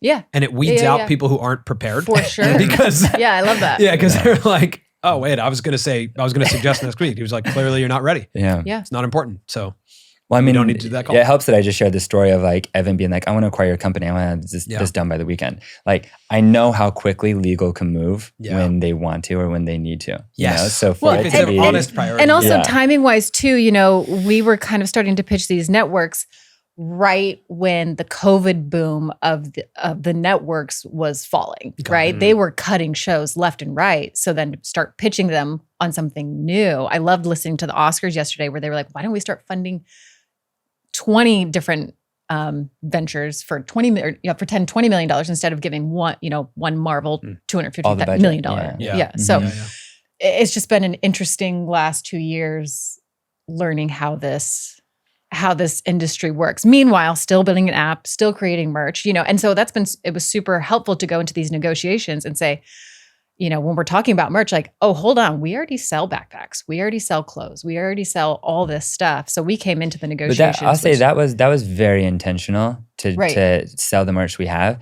A lot of our audience has been confused of like, wait, why are you pushing merch so much? I thought you were focused on the cartoon, and it was a tricky thing because it was super intentional to sell this merch because I knew the time would come when we would get to negotiations with the studios and they would want rights to the merch. And I knew if we just said, no, like we want the rights, that wouldn't have a lot of like pull, but to already say, no, this is already our business and we've already been doing it and have sales and designs, all that we own. Like you can't either buy that from us or we're going to keep the rights. So it was all very intentional, the order that we did this in, so that when we finally found the right partner, we were in a really good place negotiation-wise to get what we wanted. And is the suggestion the audience gets a return? Like the people, the 30,000, how do they get a return on that $100 investment? Because they have like actual ownership in the company, it comes down to it's similar to investing in any startup. You're waiting for any sort of liquidity. If the company goes public, the company gets acquired, anything like that is when they would make their money back. Wow. The tough thing for me, again, like as a storyteller, is I'm wanting to tell people like, this is what happened and then this is what happened. But for 2 years, the story was the same.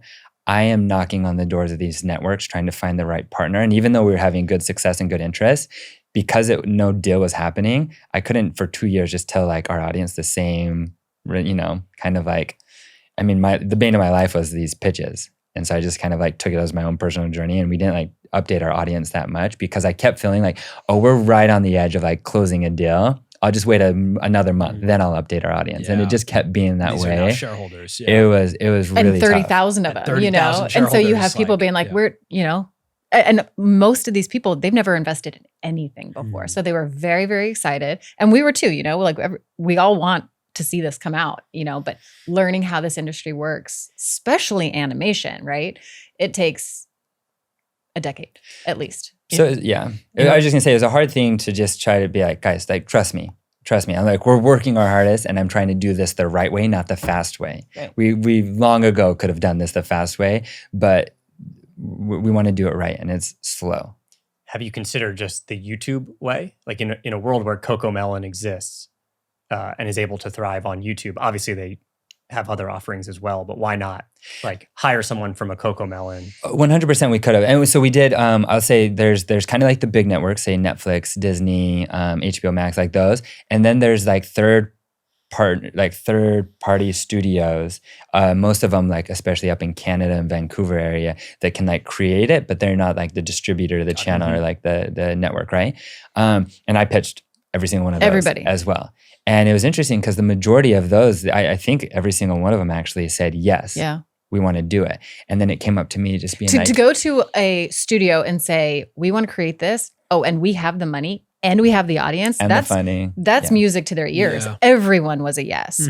But then we quickly realized, why would we give them a piece of the pie? Like, why wouldn't we just? Because we would still eventually have to go to a Netflix or go to whatever, or put it on YouTube. So that's a great question of like, why not just put this on YouTube? And I think, to be honest, it was kind of like something we always wanted to consider, but we knew that was an option. So why not go down the other path just to see if something else is the option, knowing like YouTube not only is an option, but it's a really good option. So like, and even like today, there's a real good chance that like that's where a lot of our content happens. Like either way, content will end up on YouTube, but like, is that the only place? Like maybe, very likely. Yeah, you probably have more leverage if it's not on YouTube in some way, shape, or form to start. And it's just kind of also like, I want to experience life, and because we've experienced YouTube, like, is there something else out there? Let's find out. So the good part of this long journey is after all of this, we start having negotiations with National Geographic. Jessica writes her book for National Geographic. It was a 4-year process, and it launched February, just last month. And it did incredibly well. And it's just like a spectacular book. We're so proud of it. And not only was it one of National Geographic's best-selling books ever in like the pre-order phase and at launch, but they also just like fell in love working with Jess. And so in a cool way, all along, she became like the golden key to all this, where I was just like hitting the pavement and like not making like successful progress for like 2 years. And then Jessica was just like her pure, kind self, and they fell in love with working with her. And then they experienced the madness of our audience when they were buying her book like crazy around the world. And that's when they said, hey, you guys are working on a cartoon, or like trying to, we should have that meeting. And that was like finally the meeting that changed everything for us, because it's a beautiful match where I have just so much like admiration for Nat Geo. And I, even all along, if you'd have asked me back in the beginning, like, okay, you've where's your dream for this to land? I never said it. I didn't want to jinx it. So I just like never said it. But that the number one all along, like if this should live with National Geographic. It's a beautiful, beautiful partnership, especially National Geographic being owned by Disney. So I gave it my everything in that pitch meeting. Yeah, take us into that pitch meeting. Like obviously they have a pre-existing relationship with you. The goal was, okay, we need to find a future home for all things bucket list. Eventually that'll be a cartoon. Before that, it's a very smart step because a cartoon takes so much time, it's a really clever step to do like kids books first, especially just because I'm really excited about it because of how much of our lives is like digital. So much of what we represent is experiencing life offline. And so to create books first is something we're incredibly excited about. And so it's like, okay, we need to find this future home. So that's what this partnership was. Like, is National Geographic and Disney the future home of all things bucket list. So we're working towards that. And it came down to the wire. And by that, I mean like it was December. Oh my gosh, I'm having so much PTSD. This was super stressful for me. And I just kept asking, I'm like, hey, because we would have a conversation. If I had one question, I'd be so careful about whether or not I would like bring it up. And I would have to choose, because if I brought up something and they didn't have an answer, then we'd rearrange a next meeting. Every time that meant a week, you know? And so every time I knew every detail, every question is just putting out another week. And I wanted the deal to be closed in 2023. The OCD creator storyteller in me wanted the deal to be closed in 2023. I'm a logical person. I understand very well, like if this deal closes the second week of January 2024, it makes no difference in the grand scheme of things. But the OCD storyteller in me wanted 2023. Not only do those numbers add up to 7, my lucky number, but my hero, Walt Disney, created the company Disney 100 years prior to 2023, which is way cooler than the 101st year, right? But I couldn't tell that to legal team. They could care less. And if anything, they're like, wait, you're ridiculous. Like maybe we don't want to partner with you. So I couldn't voice this. And here I am just stressing and trying to come up with like other logical reasons why this deal needs to close. And finally, I just had to force my hand. I said, look, guys, when you have our passion and our excitement, with her book, you've experienced the value of that. And it's been your best-selling book this year. I promise you, if you close this deal this year, you're going to have my full excitement, gratitude, passion, all of it. If this gets pushed out to next year, I think I want to like kind of like start over, just kind of like restart the conversation, because this isn't the partnership I, thought it was. I need to feel some like give and take here. Close this deal this week or it's not going to happen. Oh, okay. And 2 days later, we have the contract. It's closed. Yeah. Wow. 2 days later, they send it to me. And I remember like I've been venting here. It was just this year-long grueling process. And coming from the sports world, I want to like sit down at a table, put on the hat and say, I'm going to South Beach. And they just send me a DocuSign. And I was like, I worked this hard for a DocuSign. I'm going to open the email. I'm going to do one click and it's done. Like, that's what we've been working towards. Like, come on, where's the fireworks? You guys are freaking Disney. Like, let's make an event of this.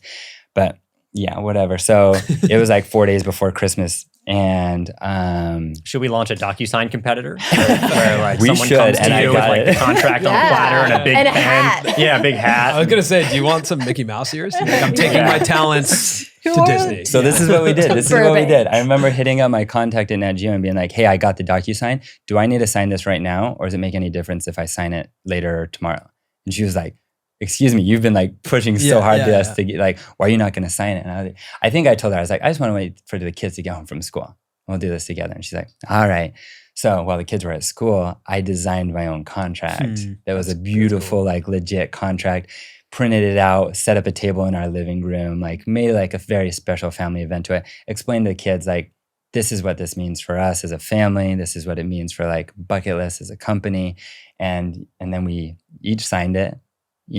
We framed it, put it in our home, and then we clicked DocuSign. and that's awesome. And then the deal was done. Yeah, congratulations. So you have a home for this. It has found a home. Project. It was our number one dream choice. Yeah. We're so thrilled. But, her experience actually working with National Geographic for the past 4 years, that's what, really proved to us, like, these are the people we want to work with. Totally. Great company, great brand, and then just such a cool partnership where we're like young, new, and like fresh compared to them. And I would argue that Nat Geo is the most timeless, respected brand on the planet, arguably worldwide.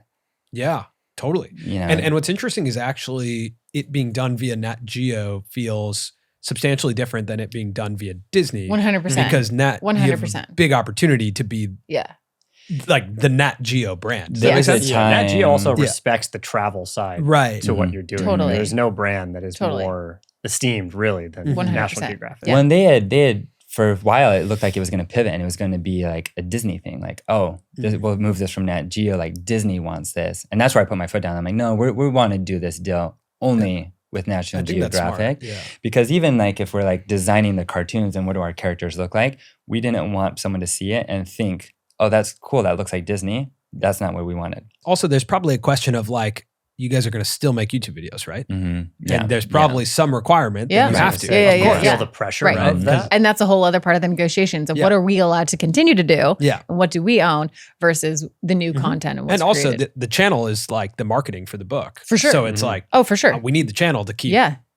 stay alive. So there's a bit of that, like there's complications with YouTube creators because we're also very used to being independent.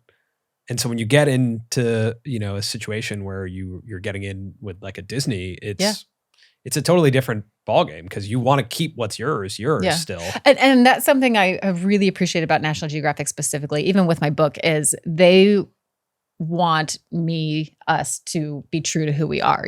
They have like when Jessica created her book, I she have created had her book. so much more creative freedom with them. Is it co-created or similar? We talked to the Sidemen's team and they did their deal with Netflix. They produced their movie and then licensed it to Netflix and they own it 100%. I'm assuming that's not the case here. No, this is going to be much more of like a team effort. Yeah. I'm like, say like at the head of the wheel creatively and like leading that charge. But it's going to be very much like co-created, picking artists together and everything. Got it. But again, I'm the one being difficult and being like, no, it can't look like that. It's got to be its new thing. We got to hire these specific types of artists and everything. And I mean, props to them. They're trusting me and they're following my lead. And that's something I like. Go back to like Walt Disney and like what the big picture is here. I feel like massive responsibility, but I only feel excitement with it. Like I feel like I'm the right person for this task. What's the desired timeline? Like when can we expect to watch a cartoon? Well, to read.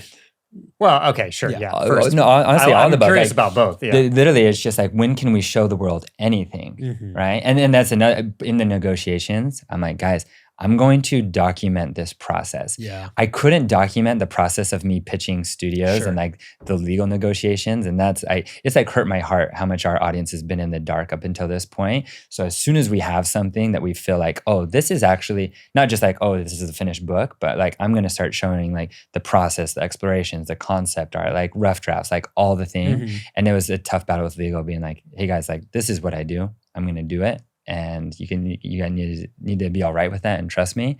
And so we'll very soon immediately start like showing that process. But as far as when the first book one, say the actual content will come out, as of now, it's slated for next fall. I literally just having like, that was the one email they sent me before. I've been like, hey, don't make any promises. To Okay. any hard I dates. think it's slated for next fall. But again, like if we finish the book in the next 3 months, then that'll change. So also nice. They've been really fluid. They're willing to be fluid with us on when this comes out. What I was getting at though, like the actual like answer in my mind is you can't rush greatness. And I'm like, guys, I just experienced the most grueling process and was so patient with you guys for legal.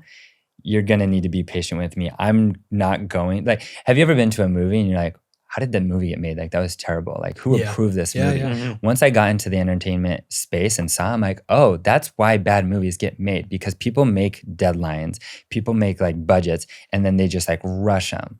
And like they spend the wrong like time in the wrong places. I'm like, guys, everything's gonna live and die first based on story, then based on art, then based on music. So like those are three things we're never gonna rush. This is my legacy project. We're going to focus on this until it's just the way we want it. Then we'll move to the next chapter. I appreciate and I like respect your deadlines, and I'm going to try my very hardest to like beat them and be ready far before them. But that's all I can promise you is my best effort. I'm not going to release something that I'm not fully proud of. And so like timeline wise, we'll see. Like greatness takes time, and I'm going to force them to be as patient as they required me to be for that process. I think that's smart. Yeah. Story first. This is a question now is like that I'm really, really curious about as we're starting to talk to more creators who are doing deals with traditional media, and those deals have like large dollar amounts. What have you learned about negotiating in those environments as a creator, as someone who's, built your own media platform? When you walk into the room with a traditional, entertainment business, like what have you learned about those negotiations that can get into the tens of millions of dollars?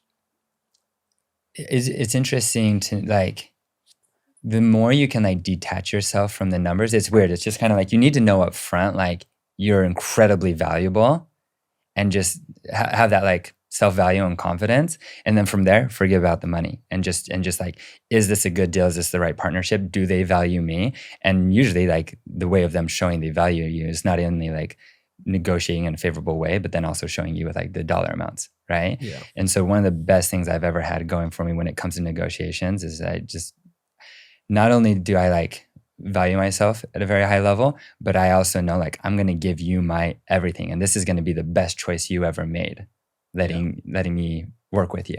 And I'm going to prove that to you. I'm worth it. So like, that's. Do you guys have a team doing your negotiating, or do you do that yourself? I did it for a lot of our career. You did? Yeah. And now we are represented by United Talent Agency. Okay. Yeah. And then we have a lawyer as well who works from there. I'm extremely involved. Right. But it took me a long time to feel comfortable being detached from the process. Yeah. And I'm detached. I'm still involved in everyone. I feel uncomfortable if I'm not in the meetings. Like I need to be very much a part of it. But it's different. It's very different to have someone else doing it. But it has freed me up quite a bit. And the good side of it is like that is what they do, and so they can just bring like more deals and bigger deals. They also know the market, which has been the most helpful for me, right? Is because if I'm like, oh, that sounds pretty good. I mean, I've had experiences like exactly what you described with the scan deal, where I'm like, we're happy with that, and they're like, Samir, we know the market, right? You're being undervalued here, you know, and I'll be like, but I'm good. Yeah, that's good. And so we've gone back and forth quite a bit on those types of things, but it's always netted out in a positive way because they do know the market. Exactly. Yeah. We have in our life Christy, and she like it would almost feel wrong to like call her a manager or our assistant. She's just our Christy. She's our everything. Sure. Just to make our lives better in every way. And she's been that for us in a lot of ways. How does the studios, the book, all of that fit into the broader, I guess, business and like revenue pie chart of Bucket List Family? Because it sounds like you were saying like you monetize one out of every few YouTube videos. It sounds like brand partnerships are probably a big part of the business now. Does all of that continue? Does this kind of engulf and swallow all of that? Like does the Bucket List Studios now also incorporate what's happening on YouTube and Instagram? Or like paint me the picture of the whole business now. We'll continue to like, and actually I had made the announcement on our Bucket List Family YouTube channel, our current YouTube channel, that we've been putting videos out about once a week. And like literally their title was like week 204, week 205. Yeah.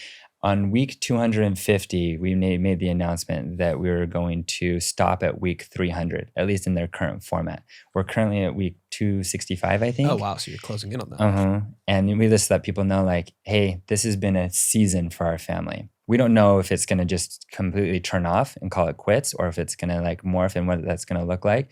But you can expect this consistency to continue to 300, and then something will change. Ominous there. Yeah. Cryptic. Yeah. Something's going to change. I mean, a lot of it is, Garrett has edited every single one of those videos. You know what I mean? Tough. To be where we're at in life. And Garrett spends his days exactly how he wants to spend his days. It's not hard. And he loves editing these videos, but I mean, he's still spending 30 to 40 hours a week editing. Yeah. So I think that's going to be a big shift, but, building out not only this cartoon and the books and, we're working on an app and, just building out more of our community. That's a whole other side to it. Like I said, we have an incredible demographic, an incredible community. We have something called Bucket List Friends, which is a subscriber group. People pay $5 a month. We give them exclusive content, exclusive travel deals. Bringing that all together for a new community on an app, that's a whole other side to the studios that's included in the business. So it's still got this big grand scheme and then all the merch on top of it. So it's kind of this whole big 360, and then at the same time, like I don't know what YouTube is going to turn into, but there's still the social media side that's the marketing driver. That's still the views that you need to make it all successful. So if you were to rank your revenue streams from like biggest to I guess just like in order of like how the business really functions, is merch on top prior to studios, or is it advertising, brand deals? Brand. For us, it's about, so there's the Bucket List Family right now, and then there's the Bucket List Studios. Okay. The Bucket List Family is half brand deals, half Bucket List Friends. Half subscription. Okay. Yeah. Classic creator. Right. business. And then studios is all merch right now. All merch. Yeah. How big is your team? There are 10 of us total, us included. Yeah. Your brother is the head of story at Bucket List Family.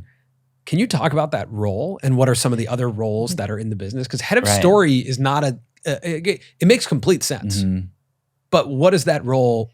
This is a good example of like, we're doing this in such a different way. Like it might blow up in our faces and I don't want to say I'm okay with that, but like I'm okay with it if I tried my best. I love trying something unique. And if it fails, it's like, hey, at least we tried something. At least we tried something new.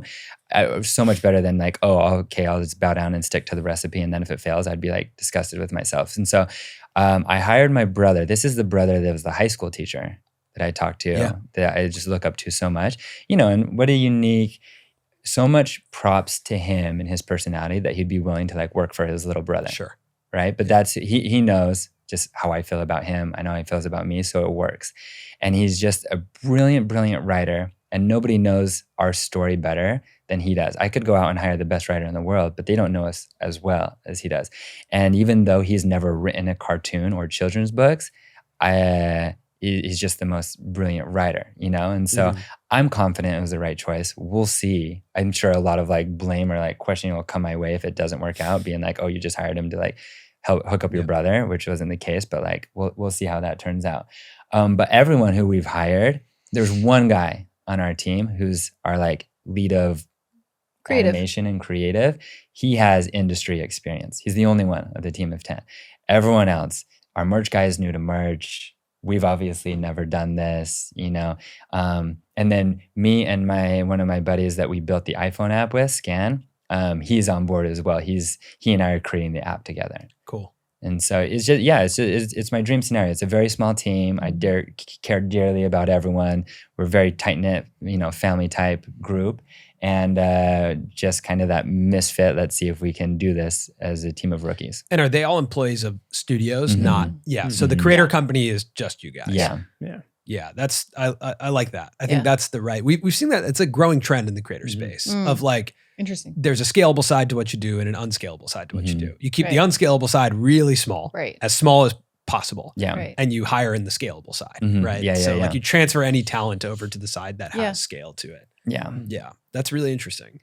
I'm curious what you think about just generally the category of family and I guess like family friendly YouTube and family friendly digital content. Cause it is a massive category. It is like, YouTube even has its own app for YouTube Kids, right? It's interesting too, to be in this space. And like Garrett said, like we're not huge consumers ourselves. Our kids aren't consumers whatsoever. That's interesting. Like your kids do not consume YouTube. None.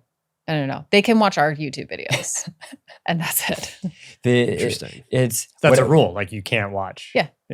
Or just in general, like our kids at home don't have we don't like have a screen. We don't have a TV. We'll sit down on a Sunday and like pull up old videos just for fun. And watch your old. I mean, I still do that with my home movies. Like if I go to my parents' house, we have these VHSs, they'll pop them in. I can just watch them for hours. They're amazing. What's the reasoning behind that of like, we don't want you watching? More so just we believe that's like a healthier life. It's just, it's a weird thing because I'm such like a techie guy, but because of that, I've also seen the dark side. Well, and our YouTubes, if you look at our YouTubes, our goal is to put it out there, right? It's our family videos. We hope you will watch it for 20, 30 minutes once a week. And then we hope you'll go out and live a life. Like I don't want you to sit and binge watch my videos. Got it. Right. Which is, probably not how most YouTubers work. They want you to sit and go through all the videos for hours. But ours is probably more like a TV series where you can go and watch, That's why the algorithm hates us. That's exactly right. And so to the good side of like why we do like being like creators is because I feel like the life of a creator is so busy to create that it leaves very little time to like consume. And so if you're going to spend some time like on a screen or on a phone, I would rather my kids say in the future, if they want to, I'd rather them be creating than just consuming. Yeah. Well, and our daughter, our oldest is 11. None of her friends have phones. So we're kind of at the precipice of, bringing in phones and social media and stuff, like it's not quite there, but maybe in the next 2 years or so, I don't know what that is going to look like. Garrett and I have talked about maybe when Dorothy's 17 or 16, we give her Instagram, let her do, she's got 300,000 followers. And you can turn it off or you can monetize it. Like, right? Here's a job if you want it, right. or you can just turn it off. And she loves making movies. She loves. That's wild. So far. Yeah, I mean, like that just happened with Matthew McConaughey's son. That's exactly what it is. Did you watch that? Yeah. Did you see that? Uh-huh. They I know gifted he did him. it. I think you mentioned that. Yeah. They gifted their son his Instagram and it had 800,000 followers, right? I don't know if it had that many, but how old is he? But basically, they like launched it for his birthday. I think he was 16. Oh wow! Yeah. 17. See. Yeah. Mm-hmm. So and they made similar. like a public announcement. Yeah. Here it is. Have fun. Yeah. Well, and something I also love about our demographic is, and we took this when we were pitching other companies, and the first thing people would ask is, "What's your demographic?" And for us, they were looking for the 7 to 12-year-olds. They wanted a very specific demographic, and for us, it's always been full families. The amount of our audience that sits down together on a Sunday evening and watches it together, it's the majority of our audience. It's a fun tradition that they'll like on Sunday evening send us a picture of them as a family sitting down in the living room and like watching it on TV together, like sometimes like wearing our merch and stuff. Yeah. And for me, I'm like, tell me something else in the entertainment world where families will, in today's world, gather together as a family on like a weekly routine, wear the merch, like maybe sports teams have like achieved this, Maybe reality competition shows. Yeah, right? Maybe like American Idol. But they're probably not wearing the merch. They're definitely not wearing the merch. So for us to like be able to like achieve that, when we go into Disney, National Geographic, and they'll like push back being like, no, like you need to be more specific with your demographic. I'm like, no, sorry. We've worked so hard to like achieve this unique setting that's what we want it to reflect. That's what we want to achieve with the cartoon as well.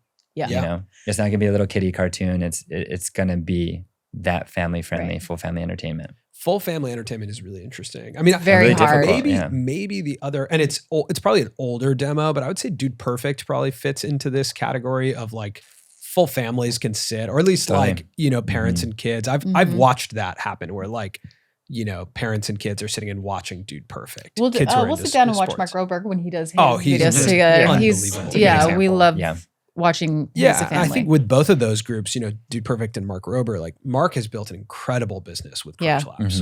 Just a phenomenal business where it's like our kids use it. I mean, my nephews use it, and it's just like you watch the video and then you get to like the business is also built to say stop watching and start doing it, which is really cool. And he only makes 12 videos a year, so it's like exactly. Yeah, he's that's interesting. Yeah, I think you guys fit into that. Do you have anticipation of doing any like? I know you have done this in the past, like retreats or like family trips that you can go on? We do them quite often. We'll do like 2 to 3 year almost. And actually now even with like this Bucket List Studios team, so our like group of 10, we all work remotely. We do our best, which isn't the most like strategic thing, successful business wise, but we do our best to like practice what we preach. And so everyone works from home, and like they know that we would prefer them to prioritize their family. Get your work done, but like you don't have work hours. You're not checking in or clocking in, like nothing. Like you live your best life. You be healthy. You be like have your passions and hobbies and focus on your family. Just make sure you get your work done whenever and wherever you want to. Yeah. But because of that, we're all remote. So we try as much as possible, but usually ends up being like 3 times a year. We'll come together somewhere awesome. The good part about being the Bucket List family is there's just like an email full of invites to destinations. Sure. So we'll respond to them and say, would you be willing to like host the Bucket List Studios team? And then those that say yes. So we like told our team about the really exciting news of the partnership with National Geographic on a private island called Ariel in the British Virgin Islands. It's just, it looks like almost like a villain lair on a cliffside. It's the most outrageously beautiful, stunning structure in the British Virgin Islands, and that's where we got to like tell our team. So that was the big. The downside is we don't get to like hang out with them. The plus side is we can work pretty epic places when we come together. Yeah, and they get to mold their lives as they like. Have you've done retreats though for like audience members? Can buy so we, as well, we go to Africa every other year. We're working on a surf camp. We've done Galapagos. We've gone to Fiji. We've gone to and you're there every time these happen. Yeah.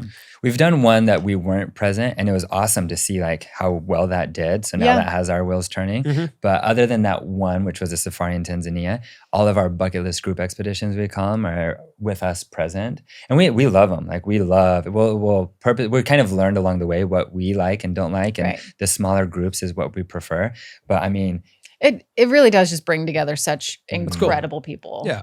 I like that. I like the experiential business for YouTube. Like YouTube creators who have the opportunity to, whether it's touring or like camps or retreats. Like I think it's a really interesting, it's also healthy for the YouTube creators to like go out and do something like and I think for me, especially to see like, okay, everything we are working so hard on, because I have tried to detach myself from the social media side, to go out and say these incredible people that are watching and how it's impacting their lives. It gives me so much more excitement and motivation to continue to opening myself up to the world. The scale comes in, 3 forms, I think, or has the opportunity to come in 3 forms when it comes to being a creator. One is digitally, right? So for you guys, that's turning yourselves into a cartoon. Now we can digitally scale, right? Then there's like physically, that's through merchandise.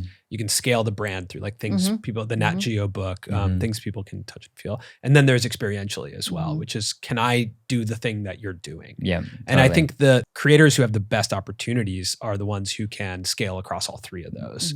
Then you can really build a significant business. Totally. Yeah.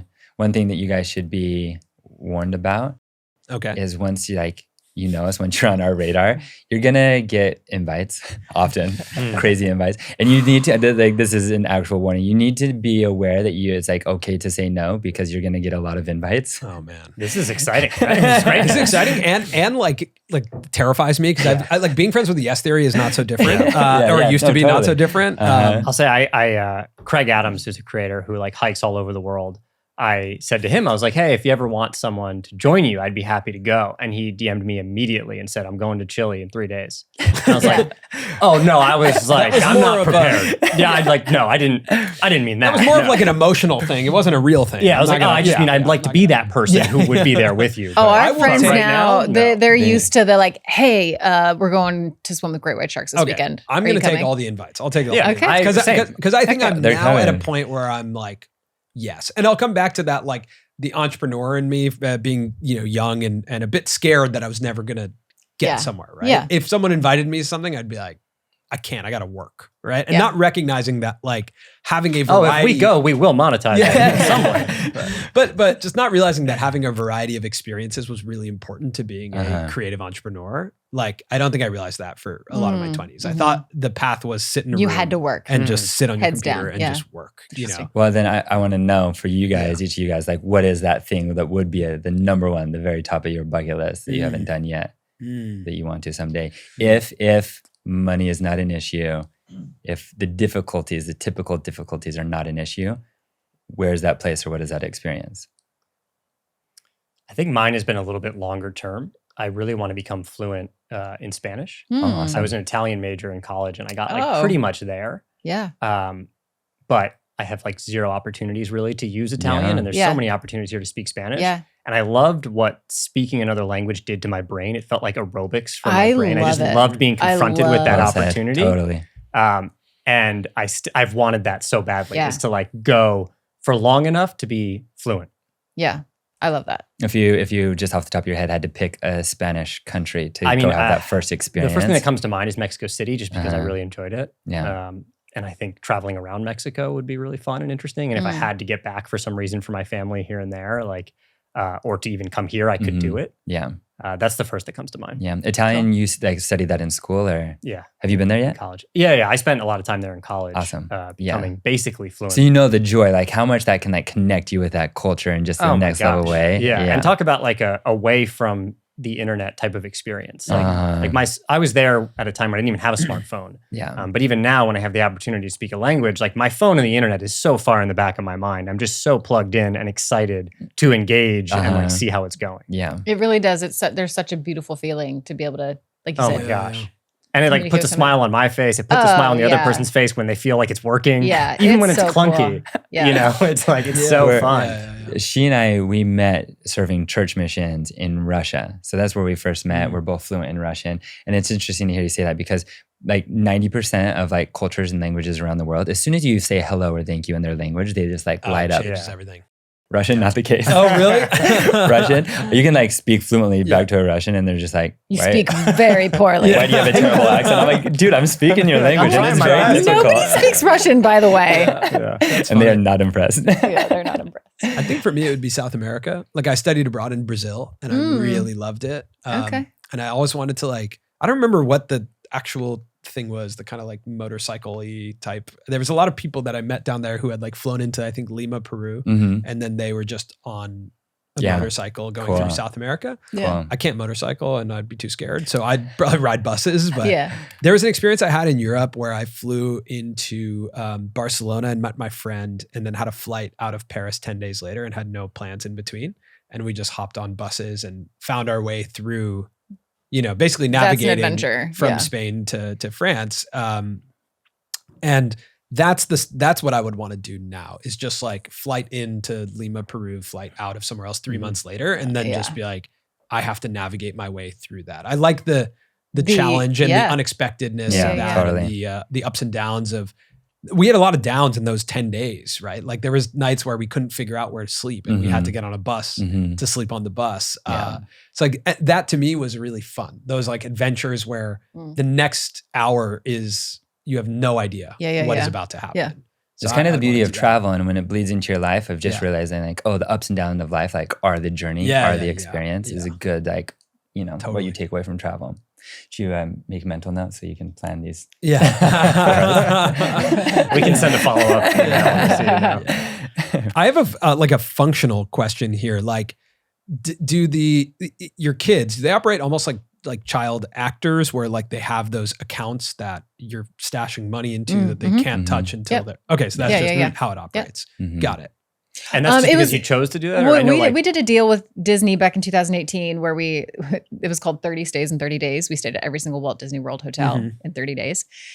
There's 30 of them. They made us open up Coogan accounts for the kids. That's what it's called. And I'm glad they did, because now we have one for each of them. Cool. And now, any deal we do that includes the kids, which is every deal. Yeah. Where it benefits them. Got it. And our second son, he's like starting to grasp money. And so he's like, wait, how much money am I like, are you saving for me? Like, when do I get this money? And what can, you know what I mean? And he'd be like, can I have ice cream? No ice cream. What if I pay for it? Oh, shoot. Oh, wow. That's so funny. He's like, what do you say? What do you say to that? No. I still know best. I'm still your dad. Yeah. What was it the other day? He's like, Dad, are we rich? And I was like, oh, okay, let's have this conversation. And I was like, I think I just told him no. But we work hard, and I just made sure not to answer, like use the word rich in the response. And I'm like, look, we're working as hard as we can so that we can always have food. We have our amazing house that we love. And I gave him that answer. And he like goes quiet. He's thoughtful about it. And he's like, well, keep working hard, Dad. You'll get there someday. Thanks, bud. That's funny. Yeah. What is your relationship now to money, and how does it play into your motivation or your life? Money is it's a weird world. I don't know. And maybe as like a creator where, when you're making $25,000 or $50,000 on a post or something like that, and you can do one post and make so much money, and then to go to the grocery store and see produce for, or a carton of eggs for $12. And I'm like, what? It's just a weird, I don't know if you guys have experienced it. It's all relative. And so, and like Garrett mentioned earlier, we're very conscious of how we spend our money. We're still very frugal. And I think a lot of our friends are really surprised when they see how frugal we are. Even though we have money, even if our travels, like if we do a brand deal, we'll ask to be flown business class, and hopefully they'll say yes. But we're never going to pay for business class. We're always finding the cheapest ticket. Right. We're always economy, and our kids understand that. Yeah. I gotta be honest, that whole experience has really messed me up, getting flown business class everywhere. Because it will, and this sounds ridiculous to say. It does. But it's just a real thing that happens, right? Yeah. Like you get flown really nicely in nice accommodations when you're flown out by a big company to go do a speaking engagement or something like that. You got to buy your own ticket, and you're like, all right, I guess. Like I try and reach out to the because you think about it, you're like, am I really going to spend $4,000 to $5,000 for 8 hours, 12 hours on a flight? No, that's crazy. But then you're sometimes it's way more than that. Yeah, sometimes it's way more than that. If you're flying to, I fly to India for my family trips. That's an expensive business class ticket. I'm sure. Yeah. So if you have any travel hacks, I will also take those. Have you guys have you ever heard of Flight King? No. Okay, I'll introduce you guys. He I think he kind of uses all the points and the credit cards. Flight King's not a website; it's a guy. It's a guy. It's a guy. Turned into a business. But he does business class at discounted rates. So instead of paying 10 grand for business class, you're paying 5. So it's always just worth an attempt. Like if you're going to go on a trip and you have some budget that you're at least considering it, you literally just let him know, this is when I go, this is my flexible window. And then he'll get back to you like, oh, here's the discounted prices. And then you can choose if you want to book it. We've been using him the last 2 years. Did you guys ever think? Good plug for the Flight King. Yeah. Did you guys ever think about launching a travel website or a travel app? I mean, that's what Bucket List Friends is, where we give people exclusive deals. So anytime we go to a place, we just went to the Antarctica on a Lindblad trip. Lindblad is a very like pricey experience, but rightfully so. It's the best way to experience, like especially the Arctic regions, and they have experiences all around the world in partnership with National Geographic. So it's a great experience on Lindblad. But we'll let these companies know up front, if you're going to work with us, if you're going to host us, pay us whatever, you also need to provide a very stellar discount, only exclusive to our Bucket List Friends. Got it. So Bucket List Friends, they pay $5 a month, but as soon as they like book a safari and save themselves like $8,000, these are like really stellar deals. Interesting. Mm-hmm. That's a really cool perk to that membership. Yeah, it's a great perk. How many members are there in that? It kind of ranges over time, but I think like in the lifetime we've had 30,000. Yeah, I think like obviously like when you watch a channel like yours, the natural instinct is, well, I want to do that too. So being a part of that.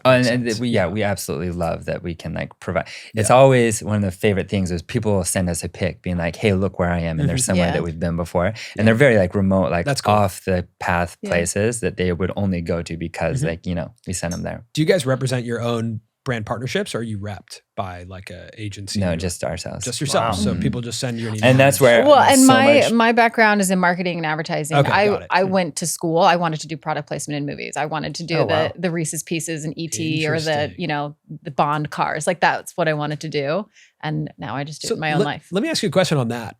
Why hasn't product placement come into our world? I mean, I feel like it has. You feel like it has? Yeah, it's what we do. I guess what I'm talking about is like, right now, let's say we had like a Coca-Cola right here. Right. In movies, I would not have to disclose that is a paid promotion. Okay, I get what you're saying. Yeah. In our industry, I would. Yeah. Why has that not happened yet? Does that make sense? That's a great question. That to me feels really interesting. That like that's a great question. If you guys are driving a Jeep, let's say, right. Again, on a TV show or in a movie, you do not need to disclose that Jeep is paying for that it's placement. a much better consumer experience. That's a great point. But on YouTube, you'd have to be like, thanks so much. Because FTC, you'd have to be like, thanks so much, Jeep, for providing the car and sponsoring this video. Like, probably stop your story for 60 to 90 seconds to talk about it. I find that like we are adopting advertising from the radio, right, on YouTube, where it's like break from the programming, deliver the advertisement back to the programming. Whereas like movies get to do it in a much more integrated way. Yeah, Transformers can have Chevy all over the place. That's a great point. We don't get to do that. I just think that's probably the next chapter of advertising for us. I was going to say, I think it's morphing that way. I think that's just the maturity. And I think it already is like happening, even just we're not necessarily aware of it. Like how often brands are just trying to send us stuff because they understand that. Right. Yeah. You know what I mean? So I think it's happening. It just isn't quite to the level that it is in movies yet. Yeah. Mm-hmm. Yeah. My favorite thing about how the way Jessica like represents us, because like we said, we don't like belong to an agency, is purposely so because Jessica not only is just like doing these deals, but she's just like becoming friends with these brands. Right. The fact that she's like personal friends with most every major airline in the world and every like tourism board and hotels and like everything has just been so incredibly valuable to like what we do. I think that's a really important point because we, like our industry, we are in the relationships business 100%. Like as long as you're making good stuff, then you're in the relationships business. First, you have to make good stuff. Then, and Garrett and I both, like him with editing and me with my relationships, like we've both been control freaks from the very beginning. So we never wanted to sign with an agency, and Garrett's never even thought about having an editor, you know? So I think most people would be surprised. I mean, we do have someone who helps us now kind of go through contracts and stuff, but yeah, it's been Garrett and I for the last 8 years. I remember when our friend, she was like fashion influencer and she was repped. And it got back to her that Victoria's Secret invited her to the fashion show and they weren't willing to pay. So the brands or the agency said no. When she found that out, she's like, that's like my mecca. I would have paid to do that. Like, why did you say no? So there's just good examples of like, it's obviously more work, but I think it's one of the best things we've done. Yeah, and that's how the Nat Geo deal comes together. is because of your totally. relationship. Because you owned that relationship. Well, and our editor, my editor, has been our advocate throughout the whole company, and she's been the one who's gotten us meetings with, speaking at National Geographic and the book side and the social media side and the cartoons that, you know what I mean? So kind of going through all these different groups. The dynamic would be very different if there was actually an agent between you guys. And she's amazing. She came to Africa with us last summer. She's our dear friend now. And I mean, she's half the reason why we are with them where we are, because we adore her.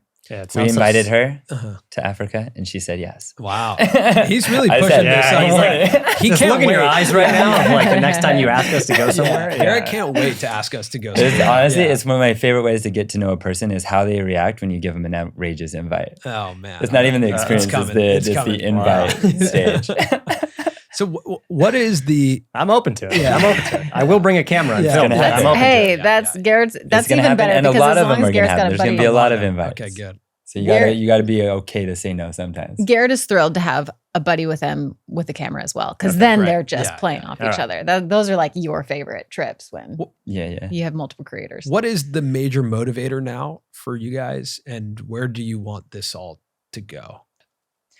I think for the last few years, when finances isn't the motivating factor, so much of it is what experiences can we have together as a family, and what do we need to do to achieve that, right? So we just went to Antarctica. That was on our bucket list.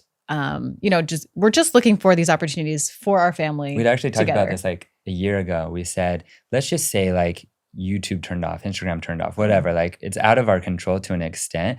What are the things that we wouldn't be able to pay for or want to pay for? And we need to do it while we're the bucket list family.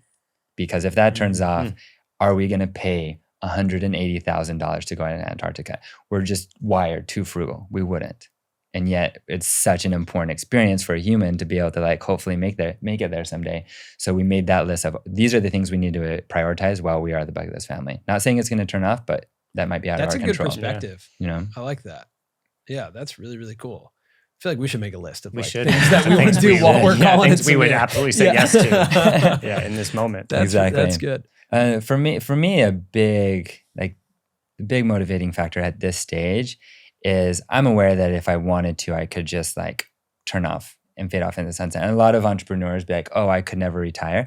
I would argue I could. Once I picked up surfing, like I could do that the rest of all day, every day. Garrett talks about Garrett's 5-year plan is to not own a phone.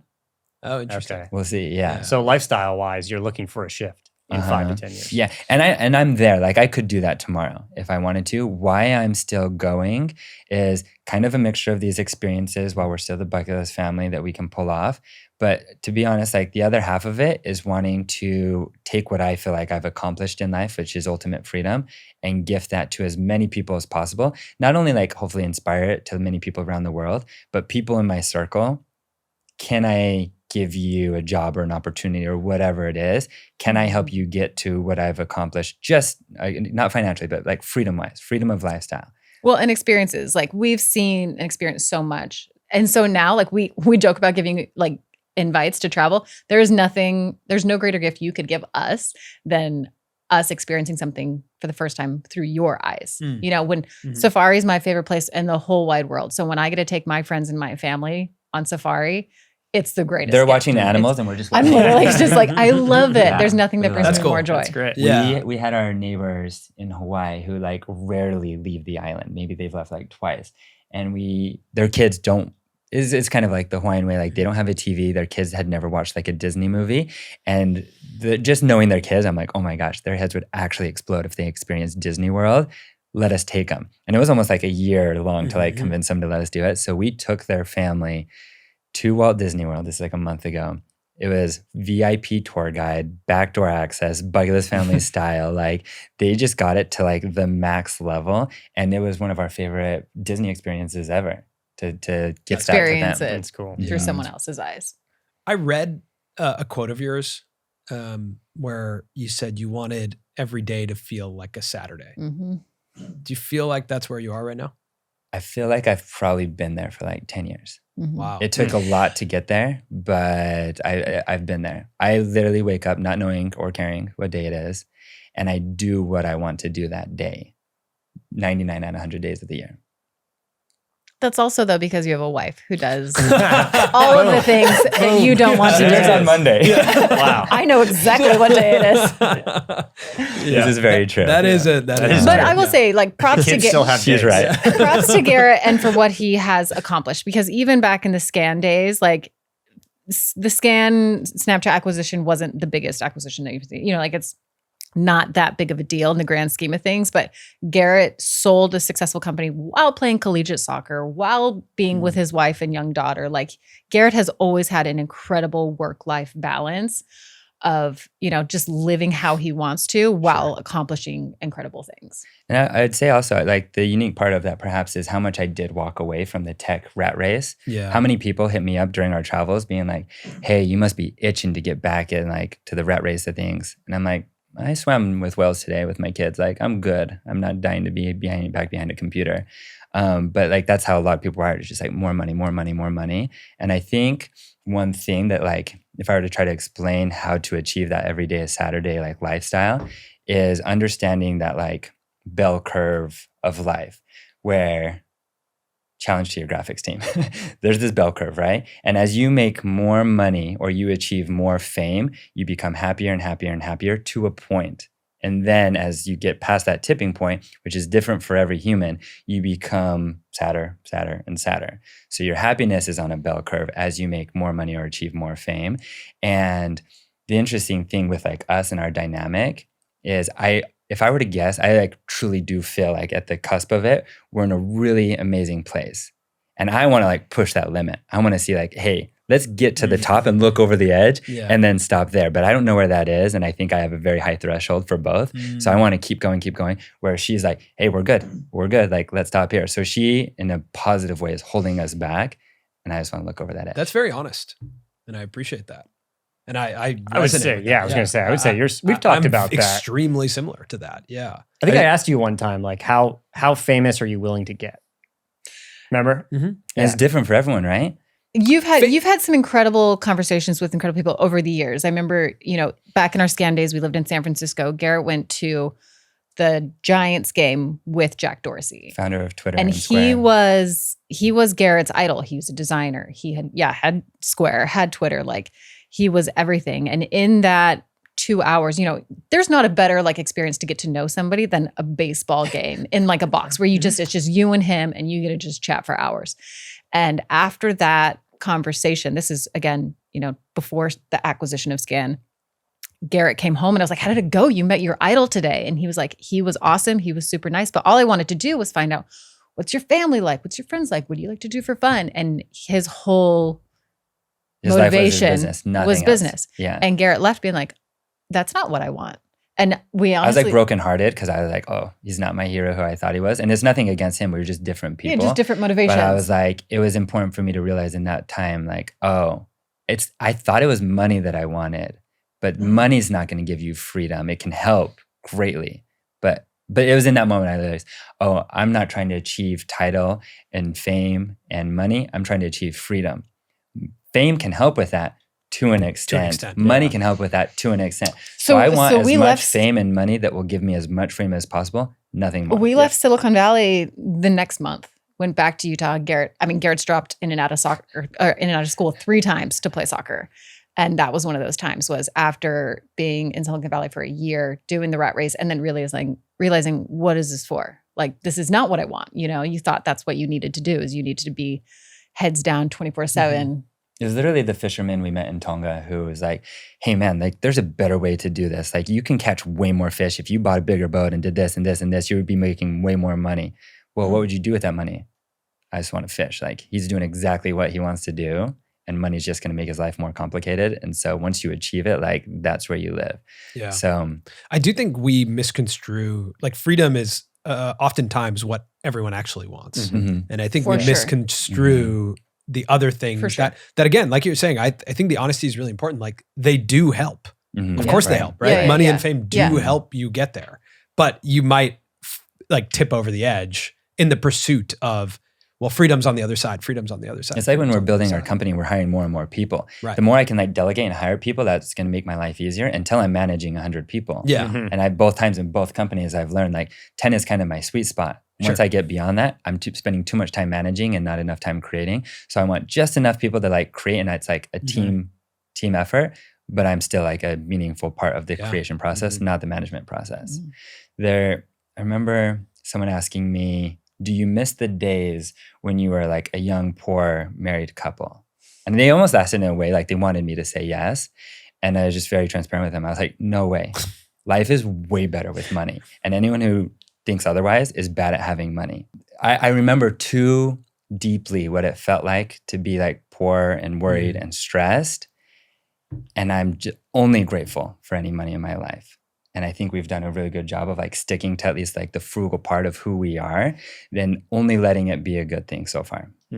Awesome. Well, what do you guys hope? What do you guys hope for with the next year as you're approaching your final, the 300th, I guess, YouTube video, which means a big shift. You're approaching this new chapter of animation and immortalizing yourselves into a cartoon. Like, what do you hope for? What do you hope comes out of all of this? I just want to do a good job. It's what we've been working for, is to get to this point. Yeah. Right. To have an audience on our YouTube that we can like just share the stories the way we want to. It's such a special thing. So I'm in no rush for these 300. It's funny because videos 0 to 250 were always about like 20 minutes. And I found that they're starting to become like an hour long because I feel it like slipping away You're from like, me. I don't want to. And I just want to like soak it in while I have it.